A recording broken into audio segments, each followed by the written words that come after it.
Good evening and welcome everyone. We're going to get started now. Welcome to the first night of our Downtown Democratic Club's Congressional District 10 Candidate Forum. I'm Richard Corman, President of Downtown Independent Democrats. I'd like to first acknowledge our co-sponsoring clubs represented by Club Presidents Marion Rydell of Grand Street Democrats, Michael Kramer of New Downtown Democrats, Mar Fitzgerald and Cameron Krause of Village Independent Democrats, and Ray Klein of Village Reform Democratic Club. I'm really pleased to see so many here tonight. It shows how important sessions like these are and the vital role our clubs play in providing voters insight into candidates. Yesterday's primary shows the impact of what we do, providing support to campaigns, educating voters, getting out the vote, and more. And in this unique congressional race, through district, open seat, large candidate pool, short time frame, and sadly low expected turnout, our clubs and our members' roles will be even more impactful. Tonight's and tomorrow's forum sessions are webinars. They're not standard Zoom meetings, as I'm sure you've noticed already. You'll see the speaker, the candidate, and the moderator only. We are asking each candidate questions that are prepared in advance from questions, issues, and concerns provided by our participating clubs. Most of the questions will be the same for all candidates. Each question and answer will be limited to 2 minutes. There's a Q&A function on your screen. Your questions will be seen only by the hosts and panelists, as time precludes us taking questions from attendees in these forums. Co-host responses, if any, to questions in the Q&A will be seen by all. But we're going to ask the candidates to provide contact information so you can contact them directly with any additional questions or issues. So our first candidate tonight is Bill de Blasio. Mr. de Blasio, I believe you're here. And we are going to promote you to a panelist. Unmute, start video. How's that? There we go. There you are. There we go. Welcome. Thank you. Welcome. So just quickly, we're going to start with an initial question. You'll have 2 minutes to answer that, and then 2 minutes for each of the other questions as well. All so right. Here we go. No frills in this one. Okay. There are 13 candidates in this race with a wide range of experience, name recognition, and levels of engagement in and knowledge of our communities. Please introduce yourself and tell us why we voters should choose you to be our representative. And it's 2 minutes, right? Yep. Here we go. And we're going to give you a 30-second warning and 2 minutes when you're up. Thank you so much. Well, thanks everyone for the opportunity to be with you, and I hope to earn your support. Look, I have worked with and for communities in every part of this congressional district, and certainly all over Manhattan, all over Lower Manhattan, the areas of this congressional district. My argument tonight, a lot of good people in this race, but if you ask who has actually provided real impact for the families of this district in Manhattan, in Brooklyn, I look at the things that I've been able to do fighting our way out of the COVID crisis the way we did with vaccine mandates and all the other measures to get healthcare to people, pre-K and 3K for all, $15 minimum wage, paid sick leave, rent freezes. I think the bottom line is I've been able to do things for people. I want to do that in Washington as well. I want to fight for big changes, for a real urban agenda, which does not exist right now, not only in the Congress, but in the Biden administration. An actual urban agenda to serve all of us, the vast majority of Americans who live in urban areas. And I think I could be a powerful voice for that agenda as the former mayor of New York City. But also, look, a Congress member spends most of their time in the district. I was a school board member, District 15, Brooklyn. I was a city council member. I know how to work on constituent issues. I know how to work on very local issues down to the block or the family level. And that ability to make an impact in Washington in the national debate, but also work right on each block, I think is something that distinguishes me and I believe could really be to the benefit of so many of the people that you represent as activists in the community. So I believe we're in a very, very difficult time for our country. I don't think anyone here would disagree with that. We need to make progressive change. We need to make it fast. We need leaders who can get into this fray and hit hard in Washington. But we also need to do things on the ground to help people because they're hurting. They're hurting since COVID particularly. And I talked to so many people who it's long COVID, it's challenges, taking care of extended family, elders, children. They need help now. And I think I can really make a difference helping people get what they deserve from the federal government, the state government, the city government, as an advocate for the family, as a problem solver. So I would very much appreciate your support.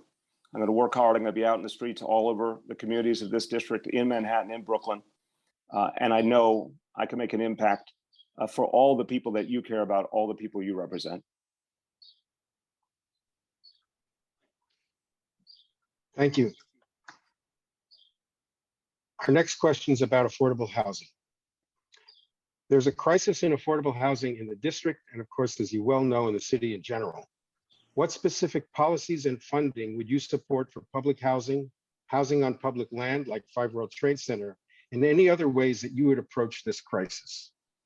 Well, let's start with 5 World Trade. It absolutely should be 100% affordable, with a preference for survivors of 9/11. I think that is absolutely the right thing to do. I'll fight for that at the local level, state level, federal level, whatever it takes to get it done. In terms of public housing, obviously, the 10th Congressional District has a huge concentration of public housing, particularly on the Manhattan side. We need to regain the momentum we had with Build Back Better. At one point, Build Back Better actually included enough resources to fundamentally solve the problems of New York City Housing Authority. Now that's all on hold. I want to go to Washington as a voice, someone who's worked intimately with public housing residents and with the whole big picture of NYCHA to try and save it and go and fight for those resources again. But also, I believe there's a lot we can do at the state level, fighting for state resources that have never been there for NYCHA for quite a while, and working with some of the new models like this new trust legislation that was passed in Albany to fix individual developments with the decision-making power in the hands of the residents if they want to be a part of that approach.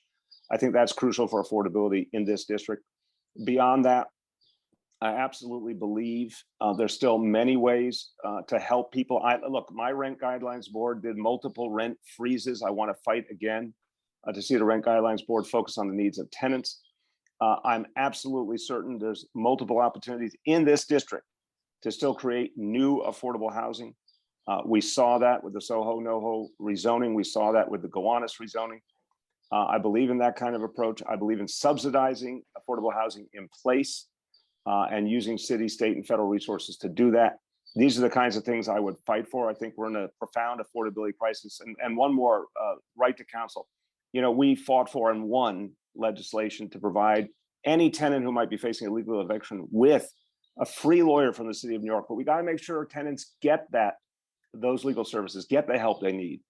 And particularly as these moratoriums come off, are not left in the lurch. So one of the things I would do as a Congress member is really use my office and my team to make sure each tenant who needed those legal services got them.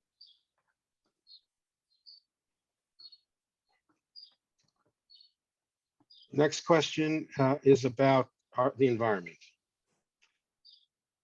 So as we all too painfully know, the 10th anniversary of Superstorm Sandy is approaching.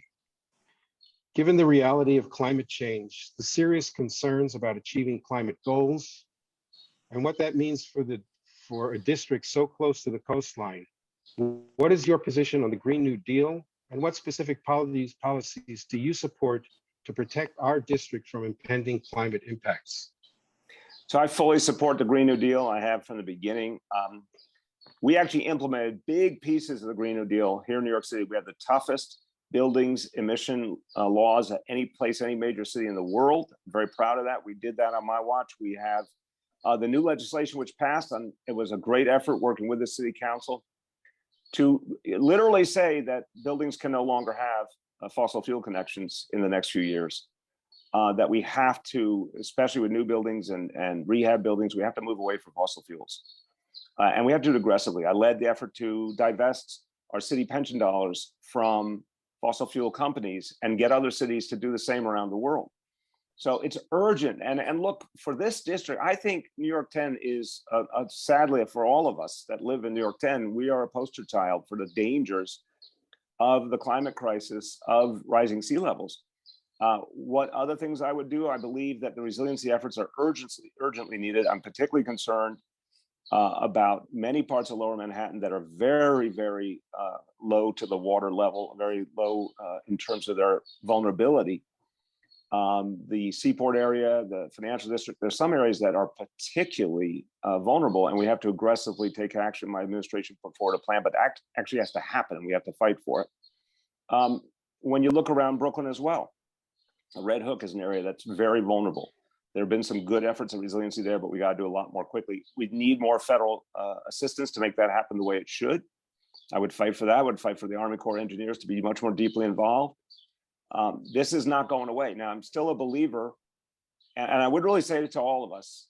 You know, a lot of people look to all this. People here in this gathering, every one of you is a leader, an activist involved in the community. I'm sure you're meeting folks like I'm meeting who are getting a little hopeless on climate.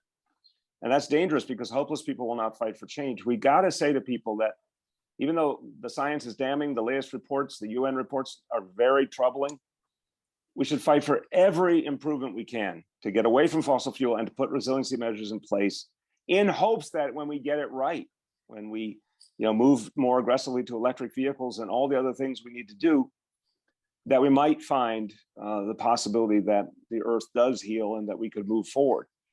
But we have to fight the hopelessness. We really have to engage people in really aggressive efforts like the Green New Deal if we expect to get through this. Thank you. The next question is about the Supreme Court. So as we all too painfully know as well, the Supreme Court has recently issued what we see as truly radical rulings on Roe v. Wade, on guns, and possibly down the road, the evisceration of the EPA. What legislation and policies would you support to address these specific issues that they've already and may soon address, and the Supreme Court itself? Look, I think since the decision by Mitch McConnell not to give Merrick Garland a true opportunity and hearing, the die was cast that this court was on its way to being invalidated. And, I think probably a lot of us don't love having to acknowledge just how much American democracy has declined, but it's quite clear. The Supreme Court does not represent the majority of Americans any longer. The Supreme Court is, in effect, a rogue entity in many ways. And it's painful. And it literally just, in the course of a couple of days, stole the rights of American women in broad daylight and took us backwards for the first time in our history, and also made us less safe with the gun ruling. So we have to expand the court. We're not in normal times. Good people might say in response to that, well, wait a minute, what if the other side does the same thing? It goes back and forth. I hear that, and I understand that, but right now, this court just isn't performing the role the Constitution gives it. It's an extremist court bent on a political agenda, and it has to be addressed. So expanding the court is the fight we need to undertake. But in the meantime, I do think even with these horrendous rulings, the Biden administration still has ample ability to act, to provide resources for choice, for abortion rights in many ways, including in the military, including with federally funded institutions. Obviously, on the gun issue, we've seen some very aggressive federal actions that do make a difference, including one that I have not seen that I want to see, which is the federal government using its vast purchasing power to push the gun industry to change, because the gun industry is the backbone of the NRA. I think the federal government's making a huge mistake. What I would fight for is a very different approach, that if these industries expect federal dollars, they have to back away from their political involvement with the NRA. The NRA, there are people talking about, I think they're right. The NRA should be abolished, and we should look for the legal context to do it, because it's not performing the role it states in its own charter. It's a thoroughly corrupt organization. So there's a lot we can fight for, and certainly at the state and local level, even in the aftermath of these horrible decisions, states can obviously do a lot to protect women's right to choose and to help women from other states as well, and people from other states. And then on guns, clearly there is room for new legislation to work through whatever areas are gray in the Supreme Court decision and reimpose restrictions. Guns should not be easily brandished, if you will, or taken into areas like hospitals, schools. There's a whole host of areas where I think secure areas, sensitive national areas like the World Trade Center, UN. I think there's a lot Thank of you, ways Bill. to re-legislate. Thank you. Thank you. Thank you. Our next question is about race. This district, CD10, is a very diverse district where systemic racism and hate crime remain serious issues. What plans or policies do you have to address these deep-rooted social problems? So it's a very, very diverse district, and having served every part of this district for the last 12 years as mayor and public advocate, and other parts even longer in the council, the school board, I know these communities intimately, extremely diverse, and communities have gone through a lot of pain from COVID, from the Great Recession, from so many things.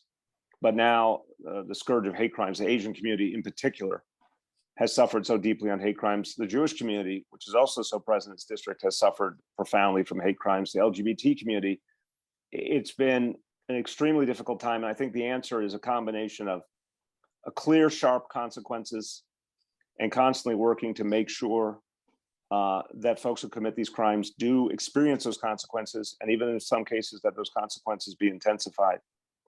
But the root cause issue, to me, really has to be addressed. The fact is, the best way to stop hate crimes is on the ground. One of the things I believe in is the violence interrupters, the community-based organizations that stop violence, but they're also extremely effective in stopping hate crimes. I want to see city, state, and federal funding go to community-based organizations to educate young people, to bind together communities of different backgrounds and common cause, joint patrols and presence to show solidarity, to let people know that communities are being loved and supported by people of all backgrounds. I think there's a lot we can do. I think it's a very insidious problem. I don't want to in any way say this is like an easy one to solve, because it has many elements. But I think education is a piece. I think community action supported, financially, community patrols, again, combined with people of different backgrounds, violence interruption, all these pieces are part of the puzzle. And, we do see this horrible trend of some of the hate crimes committed by people with serious mental illness. There's no federal mental health strategy right now, not even a hint of one. We tried to create one at the city level. There's so much more to do. But one of the things I would devote myself to is to actually take this moment where people are talking about mental health much more openly because of COVID, and work hard to develop a federal mental health strategy as part of a federal urban agenda that would actually bring the much greater resources to bear to help address some of the root cause problems in these communities that have felt the brunt of this. Thank you. I'm going to stay with crime. Our nation has 4.5% of the world's overall population and around 20% of the world's incarcerated population. And a vast majority of those are people of color. At the same time now, we are now seeing the crime rate rising across the city and here in our district as well. What's your plan to address both of these issues? So there's no question, having seen where we were in 2019 versus where we are now, what impact COVID made in every way, in the dislocation of lives, in the way it caused people to fear violence, and in so many cases to find weapons, the breakdown of the court system and the absence of the court system. There's so many pieces to this. But I think it's important to point out the interconnection with your point about incarceration. In 2019, this city was in its 6th year in a row of reduced crime, and we had crime at levels so low they could only be compared to the 1950s.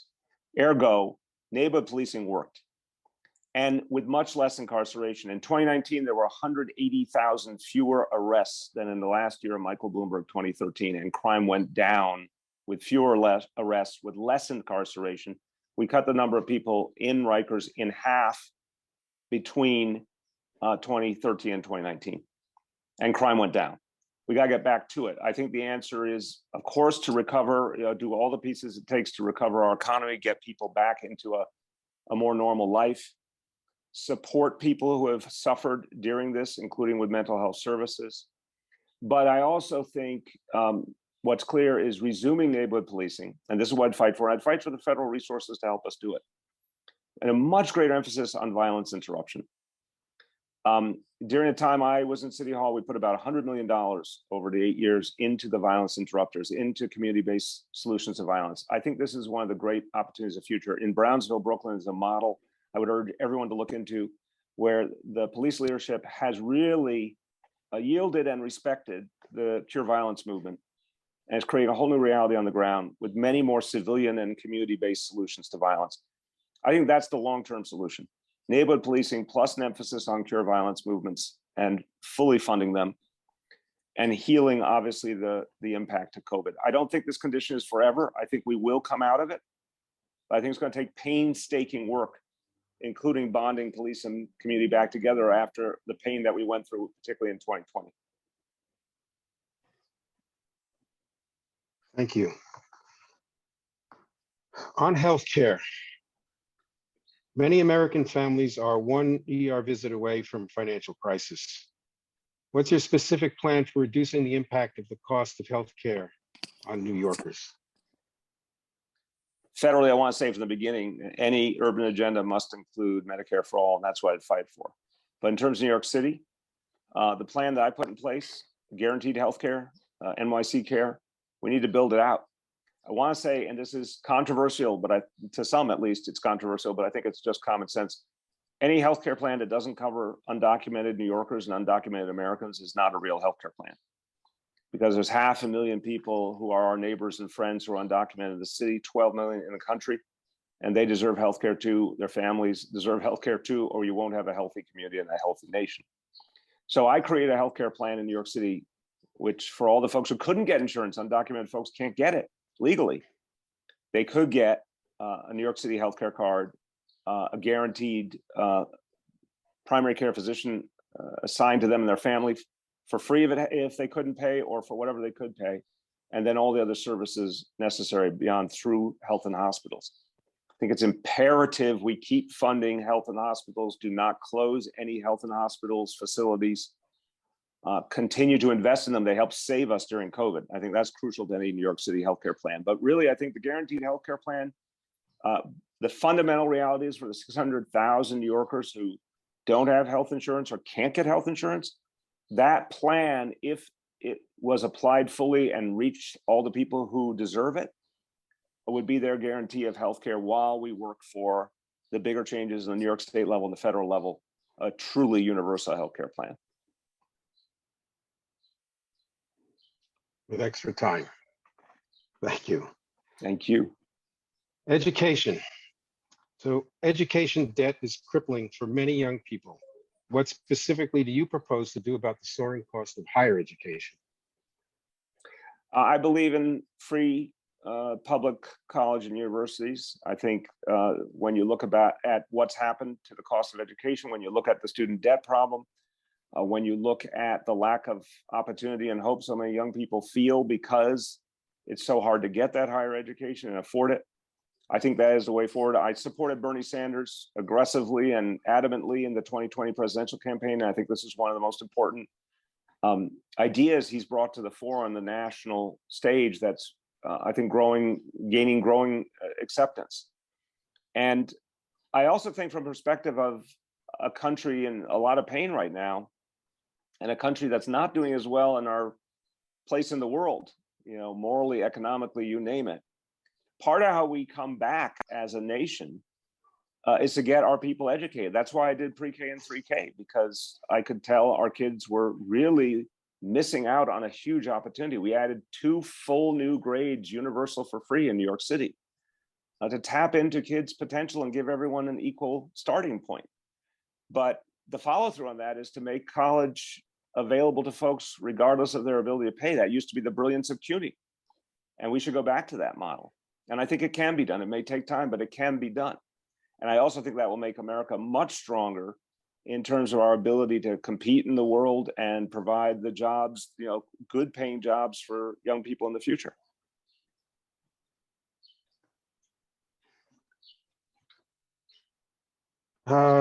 Thank you. Now, Mr. de Blasio, as mayor, your positions were in direct conflict with many downtown residents on several important issues, such as East River Park, the Chinatown Jail, and the upzoning of Soho NoHo. And many felt that you were ignoring their input, ignoring their interests, ignoring them. What can we expect to be different when you're in Congress?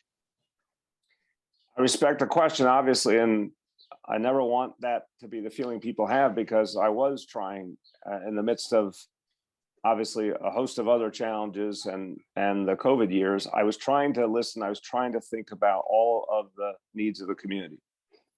But I will say to you, in my heart, I feel that, for example, creating affordable housing where it hadn't been created before in Soho NoHo was a virtuous goal. I feel that protecting communities from rising sea levels and rampant climate change was a noble goal. We can all have real conversations about the right way to do it, the best way to do it. And I did try to listen to the different perspectives.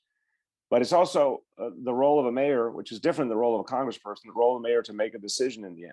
And I certainly believe, and I'll happily have this conversation with anyone, that we had to get off Rikers Island.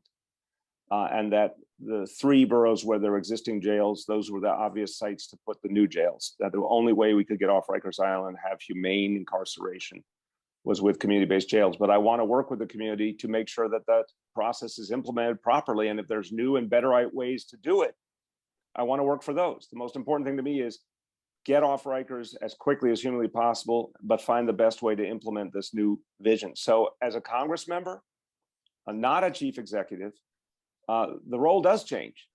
You're an advocate for communities. You are fighting to make sure that not only community voices are heard, but that the outcomes, we all know there's going to be outcomes. We all know there's going to be, in the end, government has to make tangible decisions. But I think the fact that I have served in that previous role would strengthen my hand fighting for communities to make sure the outcomes were equitable. And I was a city council member. It's a very different role. I mean, council member is closer to Congress than it is to mayor, obviously. It's a very different role, but I'm very proud when I was a council member in the neighborhoods I served in Brooklyn of listening to communities, fighting for their needs, finding ways to make the city government pay attention and change plans because of community concerns. And this is a job interview. I think you want the person who's going to be highest impact, highest caliber to defend community needs. And I think I have the ability to do that. Thank you. We lost your video. Oh, there you go. Yes, and that was the low battery sign coming up. Zooms and webinars are not perfect, let me tell you. Quite an exit, I was thinking right there. Yeah, right. Drop the mic, right? Drop the mic. Thank you for joining us tonight.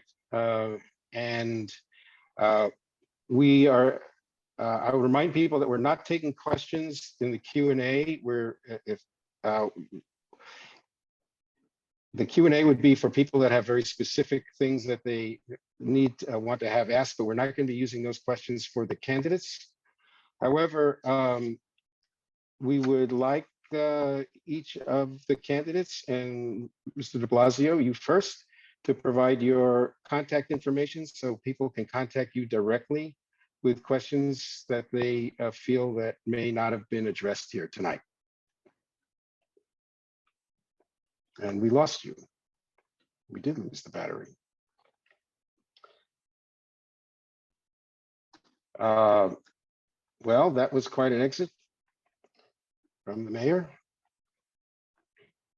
Oh, I think we did that. That was quick.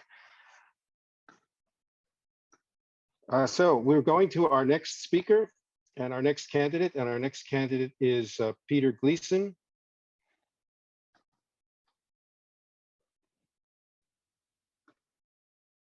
Can we promote Peter Gleason? Is he in the audience?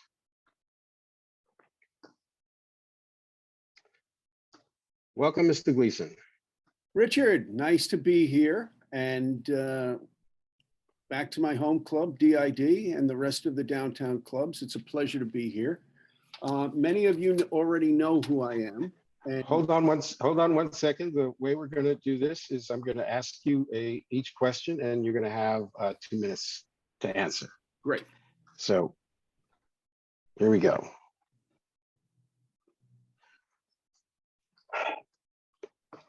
And of course, as Peter just said, full disclosure, he is a member of DID and has been for a long time.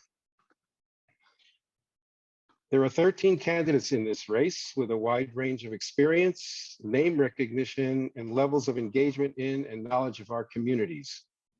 Now, please introduce yourself and tell us why we voters should choose you to be our representative. Well, thank you, Richard. And as you said, my name is Peter Gleason. I'm a civil rights attorney that has uncovered and addressed corruption in various government entities, including our schools, our fire department, and our police department, and will continue to do so as your congressman. And this is probably the main reason I was endorsed by the quintessential, the legendary lamplighter, if you will, Frank Serpico. I've worked with Frank on a variety of cases. We are at a crisis in this city. There are many elected officials who will present themselves with this rosy picture, when in reality, it's a lot different. The undercurrent is a lot different. We just heard from the former mayor, Bill de Blasio, and he skirted around issues about mental health. His agenda, Thrive New York, is missing between 700 million and $1.5 billion. This is a main issue. This is a primary issue. If that money would have went to where it was supposed to go, we wouldn't have the mental health crisis we see in our streets today. It's absolutely deplorable. It's heartbreaking. And we need to have compassion, and we need to address it, but we need funds to do that. And when there's an agenda or there's a system set up to address that, and the money goes missing and there's no accountability, that should be a problem for everybody. I certainly have a problem with it.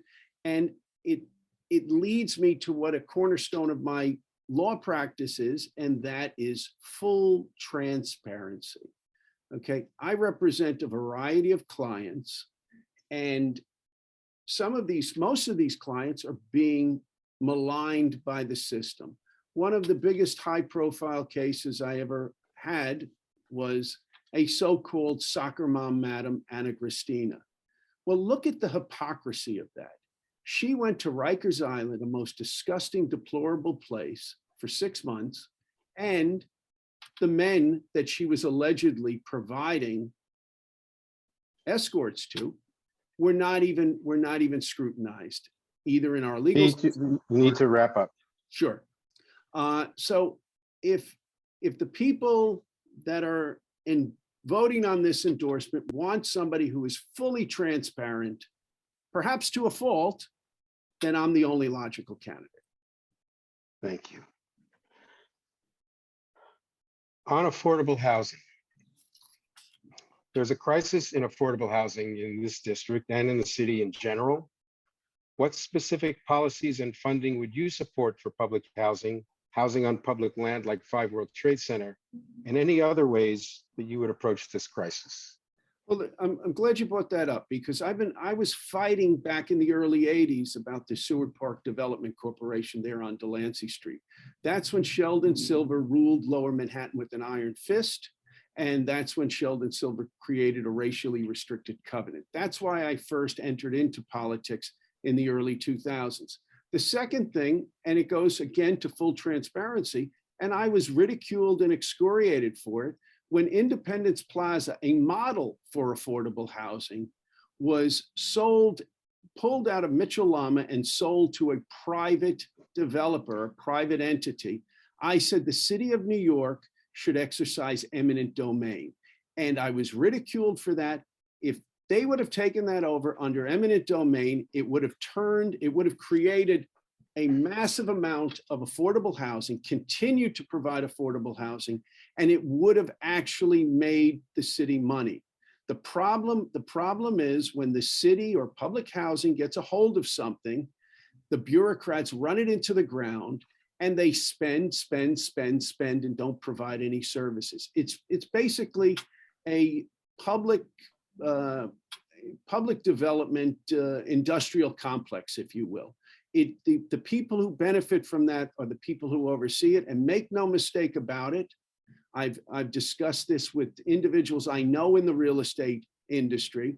There is a push right now to take over, to privatize all public housing, which will be atrocious, which will create a bigger crisis. Thank you, Pete. And on the environment, as we know, this is the 10th anniversary of Superstorm Sandy. Given the reality of climate change, the serious concerns now about achieving climate goals and what that means for a district so close to the coastline, what's your position on the Green New Deal, and what specific policies do you support to protect our district from impending climate impacts? If you look to the Netherlands in Rotterdam, they have a storm surge protector that protects their land bodies. And I was recently over in Europe, and somebody was joking with me, and they said, if New Yorkers came over to Rotterdam, it would be flooded in a month. But if the people of Netherlands came to New York, they would make it the breadbasket of the world. So you have to look at time-honored technology. With this Superstorm Sandy, it's only a matter of time before the Hudson River meets the East River and vice versa. Running over to the park there on the east side, cutting down 1,000 trees, and then having the local city council person call herself an environmentalist is a slap in everyone's face. We need a storm surge protector like Rotterdam. It is going to cost an awful lot of money, and this money needs to come from Washington, D.C. It's really that simple. Simple problem, simple solution. We need to protect our landmass. It's that simple. Okay. On the Supreme Court. So as we painfully know, the Supreme Court has just issued these radical rulings on Roe v. Wade, on guns, and very likely soon on eviscerating the EPA. What legislation and policies would you support to address these specific issues and the Supreme Court itself? Well, if anybody looks at government, you have the three parts of our government. You have the executive, you have the legislative, and then you have the judicial branch. And just because a court issues a ruling, it's up to the legislature to go back and address that. It again, making something more complicated than it needs to be is counterproductive, and that's what keeps politicians in office. That's what keeps getting them reelected. They're giving this false perception that the people need them in that position. Now, with regard to increasing the number of judges on the Supreme Court, that's a double-edged sword. As Bill de Blasio had mentioned, and I've had this discussion with other people, if you increase the court now, when the pendulum swings to the other side, they too will do the same thing. And where do we end up with 192 Supreme Court justices? What we need to do is we need to take back Congress, both chambers, and what we need to do are be good Democrats.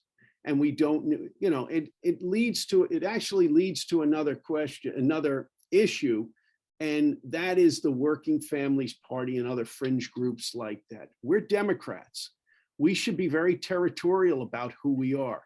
We should not allow interlopers into our organization and try and divert attention. You have AOC, who is the darling or the poster child of this whole socialist movement. We're not socialists, we're Democrats. Democrats take care of one another. Democrats take care of the environment. Democrats are compassionate people. It's really that simple. We don't need outside influences like that.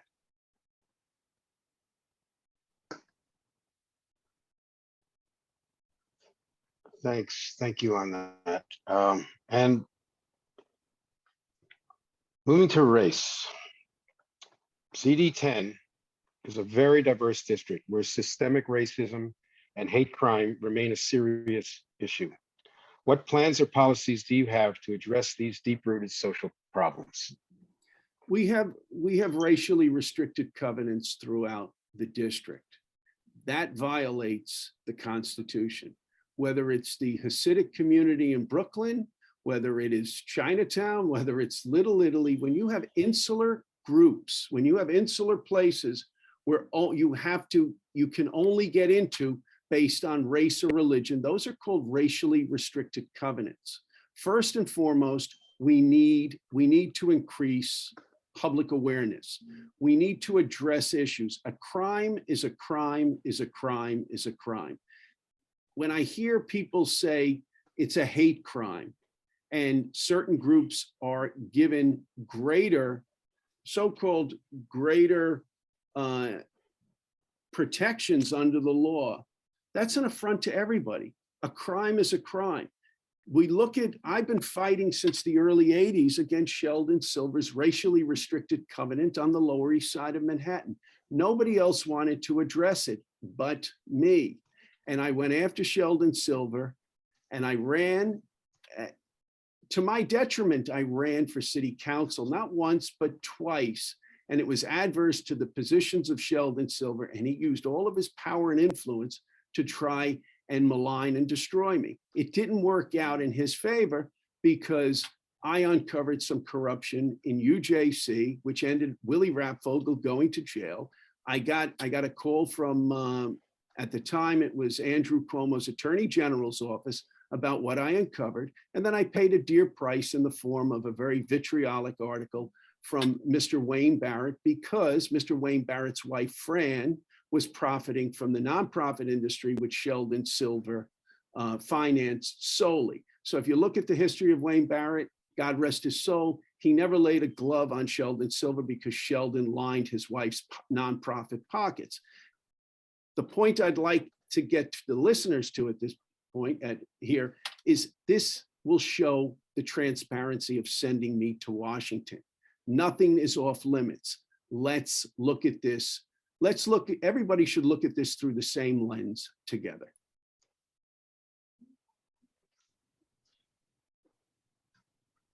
On crime and incarceration, Pete, our nation has 4.5% of the world's overall population and around 20% of the world's incarcerated population, and a vast majority of those are people of color.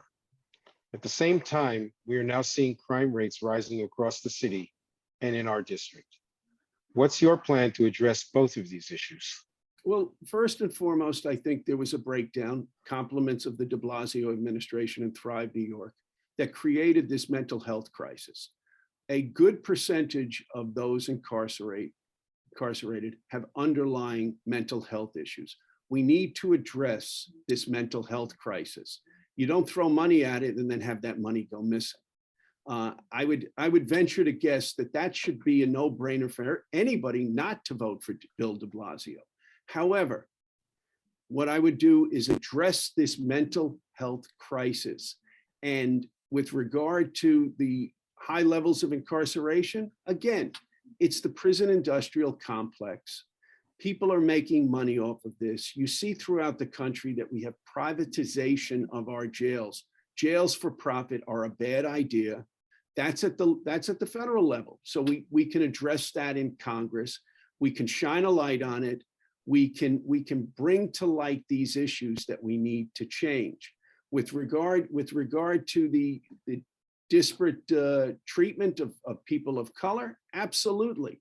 I volunteer at the National Action Network as a pro bono attorney. The National Action Network is run by the Reverend Al Sharpton. I volunteer there. And I'll give you an example.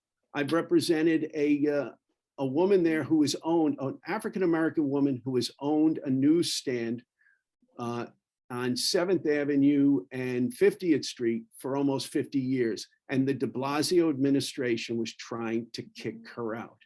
I spent a considerable amount of time saving her newsstand, which she inherited from her husband, who was a disabled veteran from the Korean War. So it's a little thing like that that should have a huge impact, because if you take care of the little issues, it prevents the big issues from occurring. And we need to get rid of career politicians. And part of what we should do is we should institute term limits in Congress.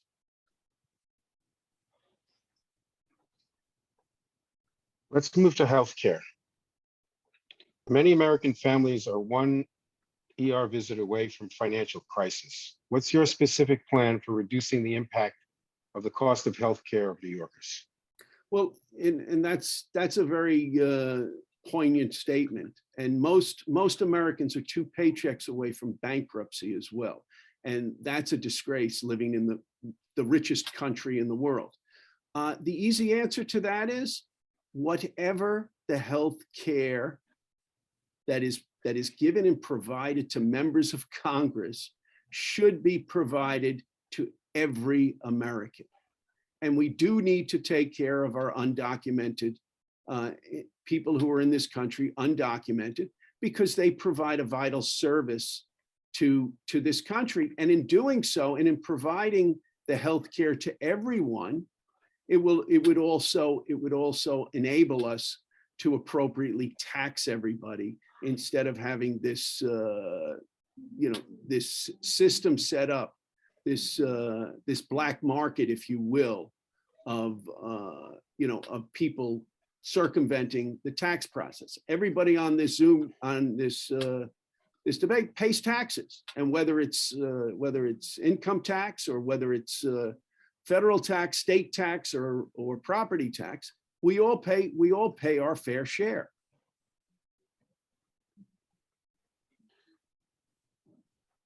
And on education. So education debt is for many young people. What specifically do you propose to do about the soaring cost of higher education? Well, let's start at kindergarten through the crypt, if you will. Our education system is failing us. The local education system is failing us. I think that the federal government should come in and have a monitor in the New York City Department of Education, the same way they have a monitor in the FDNY, the same way they have a monitor in the NYPD. But that monitor needs to be from a location other than New York, because all too often what happens is bureaucrats flip-flop from the local level to the federal level and back and forth, and there's a lot of cronyism that goes on. Regarding college education, I'm in my late 50s. I know there's people on this call who are in their 60s and perhaps even 70s. And when we went to college and we were educated, forget about free college. You could work a summer job. I'm 59 years old. I worked a summer job and I paid for my tuition through that summer job. The cost of a higher education is egregious. And I hate to sound like a broken record, but there's another industrial complex. It's the education industrial complex, which Congress should address in the form of education is a right, in the same way a high school education is a right throughout this country. A college education or a trade school should be a right and should be affordable. The bill of sales that people are giving our kids today, saying you go to this school and you leave there, you pay $250,000 a year, or you leave with the $500,000 in debt, and then you can't get a job that pays $45,000 a year. It doesn't. You go to Wall Street, those numbers don't add up. Thank you, Pete. Now, our last question. We asked all the candidates to submit to us their 3 to 5 key issues for Lower Manhattan and the district, and what they would do about them. What we received from you was a list of concerns about the other candidates, but we didn't learn about those key issues. So could you take your last 2 minutes and tell us what they are and your plans and why we should Certainly. First of Your all, plans, yeah. transparency in government. If anybody watching tonight has ever had the misfortune of calling 311 or 911, they know what kind of response they got. Government is to work for the people. It's not the other way around. And a lot of these elected officials, including the mayor who Mayor de Blasio, I've reached out to on several occasions and was ignored by his office, including representing a whistleblower in the FDNY who uncovered the cover-up of the death of a firefighter on a movie set. We need full transparency. That's number one. Number two, we need term limits. Send me to Washington for 24 months. Send me down there for 24 months. And if I'm not doing a good job or you're not happy, vote me out. You'll never hear another politician say, vote me out. Give me a shot at going to Washington, and you will be blown away by how transparent it is. And so those are really the two key issues. The environment is a key issue. I have an environmental background in the United States Coast Guard. I've worked on the Valdez oil spill. I've worked in New York Harbor. I've worked on issues surrounding the Gowanus Canal, which is a toxic dump and should be a Superfund site. But the key is, let's look to Rotterdam and build this surge protector, and let's just move on and live our lives.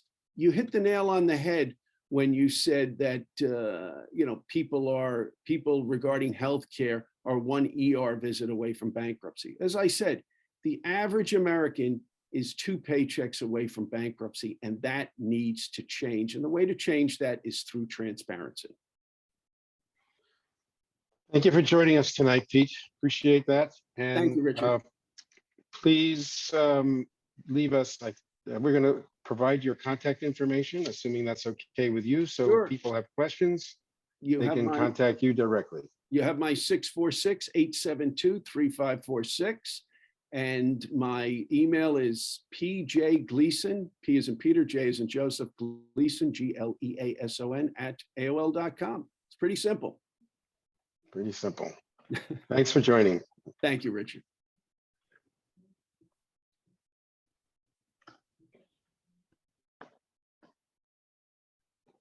Our next candidate is Congressman Mondaire Jones.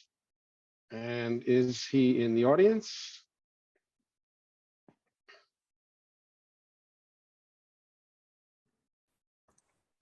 And he is. Welcome. How are you? Thanks for having me. Absolutely. So I think you know how this is going. We're going to ask a number of questions. You get 2 minutes for each. You, the attendees don't see it, but you see the 30-second warning and the time's up. And I'll try to be as gentle as possible in stopping you if you go too long. Of course. And do I also get 2 minutes to introduce myself or no? So that's going to be your opening statement. And here it is in response to this question. There are 13 candidates in this race with a wide range of experience, name recognition, and levels of engagement in and knowledge of our communities. Please introduce yourself and tell us why we voters should choose you to be our representatives. Well, thank you so much for having me, everyone. It's wonderful to be here with you all. I'm Mondaire Jones, as you just heard, and I am running for re-election to the House in what is now New York's newly drawn 10th Congressional District, which is a district with which I have a special connection. Growing up, my family didn't have it easy. And I was raised by a young single mom who, like so many incredible women throughout New York City and throughout this country, had to work multiple jobs just to provide for our family. And we still needed Section 8 housing and food stamps to get by. It was the neighborhoods in New York's 10th Congressional District that allowed me to make the history that I made when I was elected our nation's first openly gay Black member of Congress.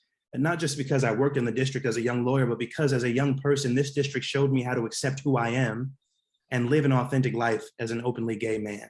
And I'm so proud to be running to be a progressive champion for a district that has given so much to me. And I've got a strong track record to run on because I've already been a progressive champion in Congress. It's why I've been endorsed by organizations like the Congressional Progressive Caucus, Democracy for America, and of course, labor unions like RWDSU and National Nurses United. In Congress, I've helped to pass the American Rescue Plan, which cut child poverty in half, brought billions of dollars to New York City schools and the city government and the state, kept our small businesses open and their employees on the payroll, and vaccinated a nation in the midst of a deadly pandemic. Last fall, I played a leading role in negotiating an agreement that got both the Infrastructure Investment and Jobs Act passed and the House version of Build Back Better. And that House version of Build Back Better, which of course we still need to pass through the Senate, contained universal child care provisions that I fought to include from my bill with Senator Elizabeth Warren called the Universal Child Care and Early Learning Act. Moreover, you all know that we are under attack from the far right 6-3 majority on the Supreme Court, which is why I introduced legislation with Jerry Nadler in April of 2021 to add 4 seats to the Supreme Court to protect fundamental rights. And the American people are on our side. Finally, as we face the worst assault on our democracy since Jim Crow, I'm proud to have co-authored the Freedom to Vote John R. Lewis Act, which would save our democracy and protect the fundamental right to vote.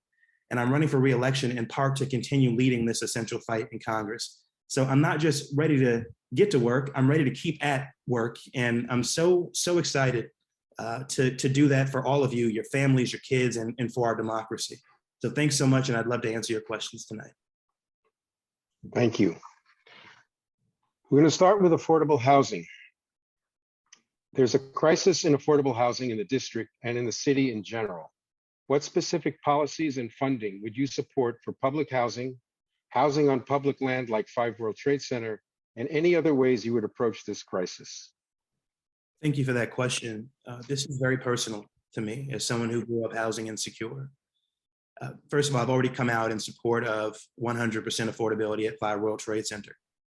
I'm also really proud to have, again, negotiated that agreement last fall that got us the House version of Build Back Better passed at a time when people didn't think we could get that through the House.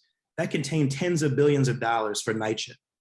I'm also really proud to co-sponsor the Homes for All Act with Representative Ilhan Omar and others, which would finally treat housing as a human right in this country. We need to go further. We need to make sure that we are fully funding Section 8 so that there are no waiting lists. And we have to make sure that we are investing in deeply affordable housing, not just affordable for people who make hundreds of thousands of dollars. We've got to be realistic about the cost of living in this city. And I say this given the fact that we just saw data showing that the median rent is many thousands of dollars in Manhattan. We've got a lot of work to do. I've already been doing this work, and I'm going to keep fighting to make sure that everyone has high quality, affordable housing in this city and of course throughout the country. Thank you. Let's move to the environment. As we painfully know, the 10th anniversary of Superstorm Sandy is approaching. Given the reality of climate change, the serious concerns about our ability to achieve our climate goals, and what that means for a district so close to the coastline, what's your position on the Green New Deal, and what specific policies do you support to protect our district from impending climate impacts? Well, I've been a Green New Deal champion since I've been in Congress. I'm proud to obviously co-sponsor that transformative resolution and also to have introduced my own legislation in the space of climate. Most notably, I introduced the Fossil Free Finance Act, which would get the Fed to spur disinvestment in fossil fuels, which we urgently need to do. We need to wean ourselves and our economy, for that matter, off of fossil fuels so that we can transition to 100% renewable sources of energy. That is how we are going to save the planet from climate catastrophe and ensure a livable future for not just ourselves, but our children and their children. I'm also really proud as it concerns resiliency, and as I mentioned earlier, to have played a leading role in getting past the Infrastructure Investment and Jobs Act and bringing progressives and our conservative Democratic holdouts together to get that done. That's bringing billions of dollars to New York State and to New York City.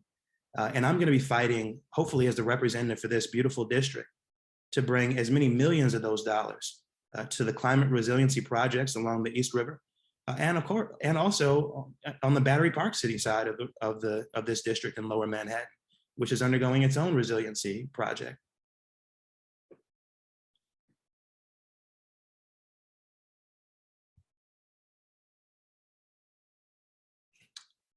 I think you're muted, sir. I had a phone call here. I had to stop that from going through. You've talked about this just a moment ago, but I want to give you a little more opportunity to talk about it, perhaps more specifically. The Supreme Court has recently issued what we see as radical rulings in Roe v. Wade, in guns, and possibly the evisceration of the EPA. So what legislation and policies would you support to address these specific issues and the Supreme Court itself? And I know you talked about expanding it a moment ago, but I'll see if you want to talk more about these. I will expand upon expanding the Supreme Court of the United States, in addition to other reforms that I've been advocating. Let me start with this. These are horrifying times, and progress must be fought for and protected. Long before we saw Justice Alito's draft opinion in the Dobbs case, I knew that we would find ourselves in this moment. And despite the fact that my colleagues scoffed at me when I did this, I introduced, with Jerry Nadler, the Judiciary Act of 2021 in April of 2021 to add 4 seats to the Supreme Court. The size of the court has changed 7 times before in our nation's history. And I saw someone just before I was allowed to speak on this talk about how Republicans could do it back if they seize control of Congress. Well, the fact is this: things cannot get worse than the status quo of a 6-3 far-right hyper-partisan majority on the Supreme Court of the United States. They have given us a blueprint for what they're coming for next in terms of fundamental rights. We have no choice, if we want to protect those fundamental rights, than to restore balance and integrity to this institution by adding 4 seats. This is something, the size of the court changed after President Lincoln was assassinated and Andrew Johnson became president. He had been his vice president. To prevent him from adding seats to this, from adding justice, from appointing justices to the Supreme Court that were hostile to Reconstruction and who were pro-slavery, Congress literally shrank the size of the court. We also need to look at the jurisdiction that we grant court as Congress. Most of the cases that the Supreme Court decides are because Congress has specifically legislated jurisdiction to the Supreme Court. And so as we prepare to pass the Women's Health Protection Act, it looks like, again, for the second time this term, we should insert a provision in that statute that says the Supreme Court shall not be allowed to review this statute, because I don't trust that the same Supreme Court that struck down that dismantled the Voting Rights Act in decision after decision is somehow, after finding a fetal right to life in its jurisprudence last Friday, going to uphold legislation passed by Congress to codify Roe v. Wade. And of course, we got to do a binding code of ethics and so much more at the Supreme Court. I've been in support of all of these things as a very active leader on the Judiciary Committee. Thank you. Let's talk about crime and incarceration. Our nation has 4.5% of the world's overall population and around 20% of the world's incarcerated population. And a vast majority of those are people of color. At the same time, we are now seeing crime rates rising across the city and in our district. What's your plan to address both of these issues? I appreciate that. People have a right to feel and to actually be safe in our communities. And in this district in particular, we've seen our AAPI brothers and sisters targeted and our undocumented brothers and sisters targeted as part of a rise, and our Jewish brothers and sisters targeted as part of a rise in hate crimes that really started to tick up under the presidency of Donald Trump and has continued under the rise of fascism and white supremacy in this country, which the FBI has labeled the most egregious threat, the most severe threat domestically. I'm proud to have helped pass the domestic terrorism statute recently out of the Judiciary Committee and through the House in recent weeks. I'm also really proud at the same time recognizing that communities that want to be safe also should not be brutalized for how they look or who they love, to have passed through the House the George Floyd Justice and Policing Act. We can keep our streets safe without weaponizing the law enforcement apparatus and brutalizing communities that historically have been underserved. And on that subject, we've got to address the root causes of crime in this country if we're going to be serious. It's not enough to just put people on the streets and lock people up. And of course, we need to decarcerate. We need to legalize marijuana, federally. We need to make sure that we end mandatory minimums in sentencing. We need to invest in alternatives to incarceration. But we also need to make sure that we are giving every kid in this country high quality education to help them get on a pathway to the American dream and to have a fighting chance at that. We need to make sure that we are paying people fair wages, living wages, so that they don't have to work multiple jobs and that they can spend more time with their children and helping to rear them. And we also got to make sure that we are sending people the right message about who they can be when they grow up. And that means we got to allow people to get more positive images. And we also have to desegregate housing, which is going to get us more diverse school systems and make sure that we see people, regardless of their income, get access to high quality public education that is not just reserved for people who are wealthy and well connected. Thank you. Let's talk about health care. Many American families are one ER visit away from financial crisis. What's your specific plan for reducing the impact of the cost of health care on New Yorkers? I'm proud to be a co-sponsor of the Medicare for All Act. I believe that healthcare is a human right, and the only policy that accomplishes that is Medicare for All. Your ability to get high quality healthcare should not depend on your employment status. We saw how that played out quite terribly at the height of the COVID-19 pandemic. People lost their jobs, they lost their healthcare. I know what it's like to not have healthcare.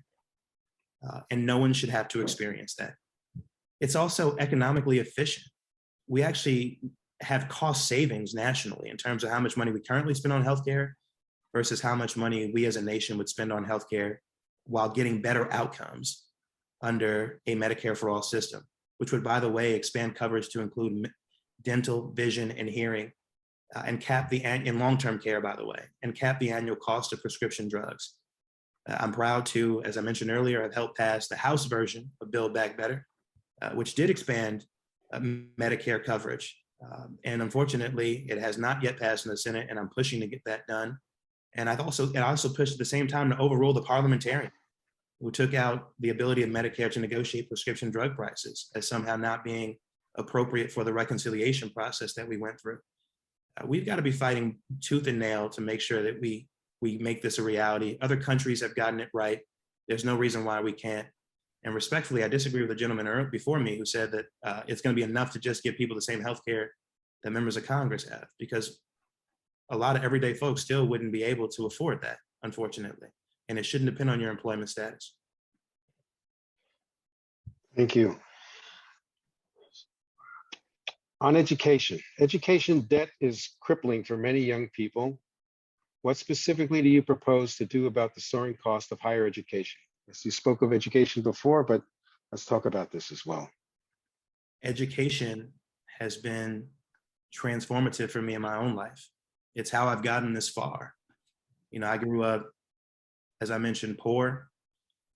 Neither of my parents, well, my mom was a single mom. Neither of my parents graduated college. And it was through a high quality public education that unfortunately in that same school district no longer exists today, that I was able to overcome those obstacles and make it this far. And so I want every kid to have that. So this is personal for me. As it concerns higher education, I've been a leader in the fight to cancel student debt. And I, along with some of my progressive colleagues, have gotten the White House to a place where it is now going to cancel student debt. And I take great pride in that. I was in the Roosevelt room with the president just a month or two ago, telling him that in addition to gender justice and racial justice, student debt cancellation is also an issue of LGBTQ plus justice, because we know that members of that community, my community, tend to lack the kind of familial supports that our cisgendered heterosexual counterparts enjoy. And for people who say, I had to pay off my debt, so why do we want the young people of today, and of course not everyone who has debt is young, but why do we want the young people today to be able to get their debt canceled? Well, the fact is that wages have been stagnant for the past several decades as the cost of a college education has skyrocketed. So it is simply not as easy to pay off your student debt today. as it was a generation ago. Average student debt for someone graduating a four-year institution in the early 90s was just under $10,000. Today it's about $40,000. And again, when you adjust for inflation, wages have been stagnant that entire period of time. We also have to make, and I co-sponsor legislation to do this, public colleges and universities tuition free, so that we don't have people taking on the crushing student debt that you just described, which is now around $1.7 trillion nationally. Thank you. So, Mr. Jones, Congressman, why did you choose not to run for re-election in the district you currently represent? Thank you for the question. There's been a lot of talk about this, and a lot of it's just incorrect. My district, the district I currently represent, was split apart. My residents, people like to talk about residents, my residents had been drawn into the same district where Jamal Bowman had declared his candidacy in White Plains. And I did not want to run against a fellow Black progressive and who's been a champion in Congress. The alternative would be to run in another member-on-member primary with a gentleman whose responsibility is to help us keep our majority in the House this fall. As fascism is on the rise and Republicans are just chomping at the bit to take back our majority in the House. And so I decided to run in a district that has given so much to me, a district that I have worked in and have spent formative experiences, and that deserves a progressive champion. And that, yes, does include where I live now in Carroll Gardens, and where I've already been fighting for so many of the communities that comprise this district, whether it's fighting to end gun violence in this country, fighting for a humane immigration policy, fighting to get a $15 minimum wage, fighting successfully for billions of dollars in infrastructure for not just this state, but for this city, and also making sure that we are fighting back against white supremacy through enacting a domestic terrorism statute and speaking truth to power. So I'm looking forward to continuing to make this case, and of course, continuing to pursue protecting fundamental rights, which I also should have added to that list through my support of Supreme Court expansion.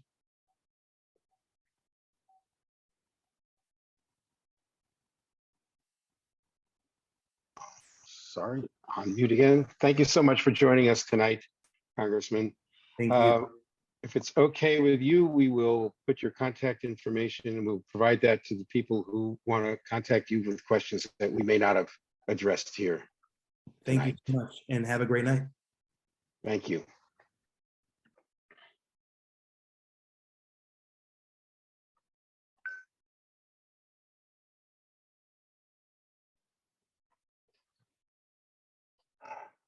Our next candidate is Maud Marin. Is she in the house?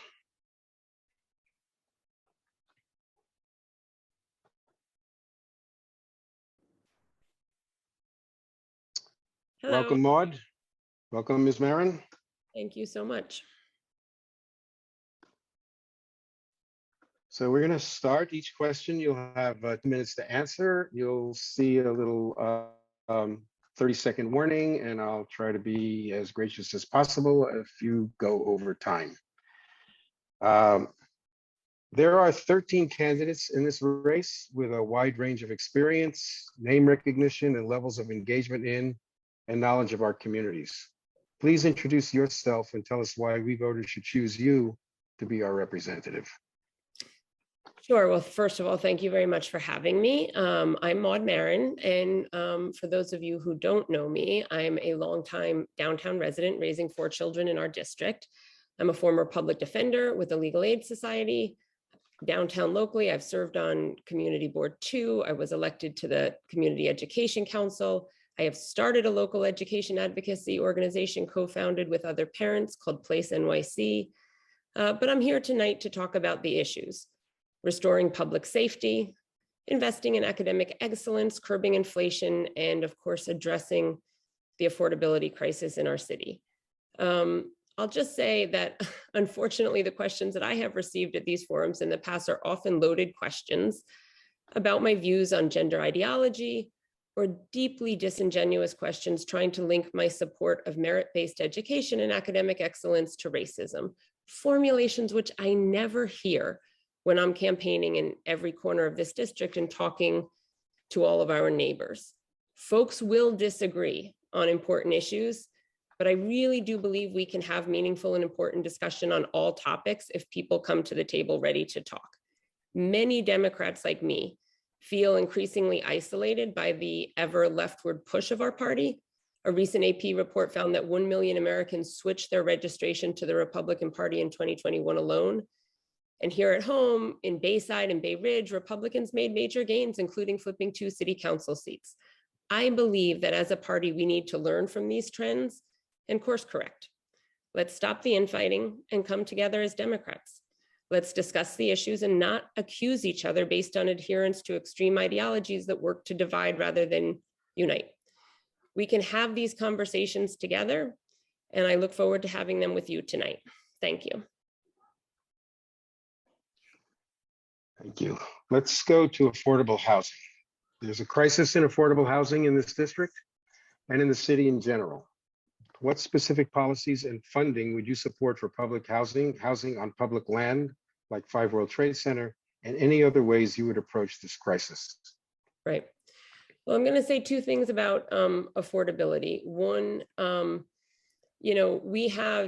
I do think our past mayor, who I disagreed with, and I'm now running against, but disagreed with many times with regard to his rezoning efforts. I believe he said earlier tonight that, that his goals were good to create more affordable housing and for sustainability. I would agree with that. They were good goals. It was flawed execution. And one of the things our leaders need to do, whether you're the mayor or whether you're a congressperson, is to really be a negotiator and a mediator between the communities and the developers, because true affordability in this city, when it comes to housing in particular, we're going to have to build our way there. We need to build more units, and we need to have more apartments available to the families that need them. To build apartments, you need to work with developers. We saw in Soho NoHo, where I live, a really failed rezoning plan. And the great shame of it is that the mayor said he wanted to create more affordable housing. The community was not opposed to more affordable housing, but the actual rezoning plan that went through that's currently being challenged was deeply flawed because the community was ignored. I worked really hard with the community to get the veto that Eric Adams vetoed, legislation that Margaret Chin rushed through at the end of the last city council, because communities are going to have to stand up for themselves when failed rezonings and failed plans come through that harm our neighborhood. And I'm always going to stand with the community in terms of fighting back against plans that are going to ultimately hurt our community. Thank you. On the environment, this is the 10th anniversary of Superstorm Sandy.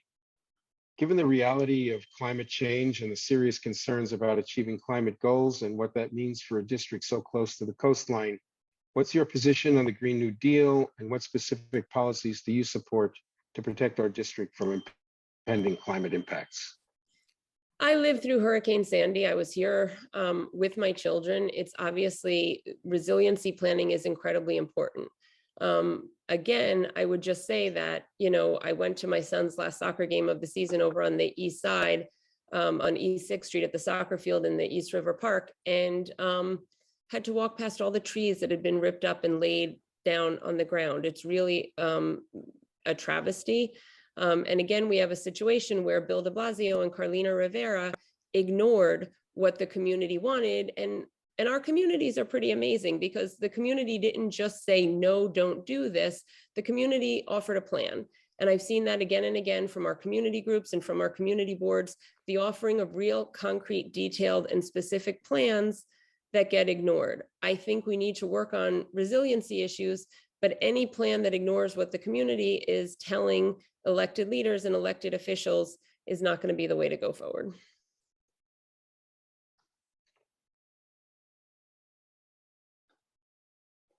On the Supreme Court, so it's recently issued what we all see now, I think, as radical rulings, Roe v. Wade, guns, and possibly the evisceration of EPA power. What legislation and policies would you support to address these specific issues and the Supreme Court itself? Well, I will say that I strongly disagree with Mondaire Jones about packing the court. I don't think it's a good idea. And I think it's much like the filibuster, changing longstanding rules in Congress or trying to pack the Supreme Court may seem like a good idea when your side or your team has a disadvantage. But of course, it works both ways. And I don't think what we want is an endless court packing plan that sees whichever party is out of favor adding new Supreme Court justices. It diminishes the authority of the Supreme Court. And I think we as Democrats have to be really honest that if Hillary Clinton had won the election against Donald Trump, none of the people currently proposing to expand the Supreme Court would be doing so now. We have an opportunity and an obligation to pass national legislation regarding a woman's right to choose. It's certainly overdue. It should have been done anytime during the last 50 years when we had the number of votes in the House, but it has never seriously been proposed. And it's really unforgivable. I went to my first pro-choice march when I was in high school in the 1980s. We have been talking about and standing up for and trying to shore up Roe v. Wade that has been under attack for so long. And it's time to address those in all of the important rights that you mentioned, but in particular, because people are focused on Roe v. Wade right now, it's time to shore that up through a legislative process. And I would certainly want to do that as a congressperson in DC and do not support packing the court. Okay, on race. So our district is a very diverse one where systemic racism and hate crime remain serious issues. What plans or policies do you have to address these deep-rooted social problems? As I mentioned, I've worked in the criminal courts for many years. I will say that all crimes are hate crimes, especially violent crimes, especially assault crimes and other crimes that leave people injured and harmed. I think we have to acknowledge the reality that we have an upswing in crime right now. I talk to people in every neighborhood of this district who want to see more police on the subway, who want to see more police in their neighborhoods, and who want to feel safer.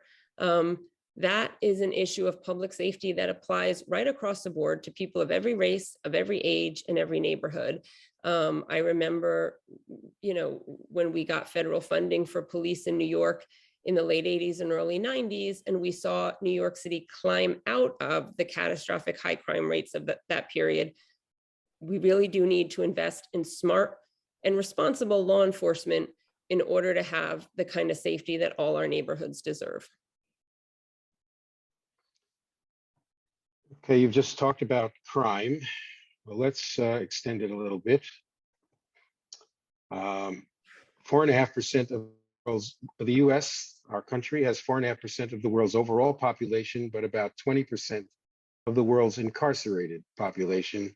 And a vast majority of those are people of color. As you've just pointed out, and we've been saying, we've seen a rise in crime across the city and in our district. What's your plan to address both of them?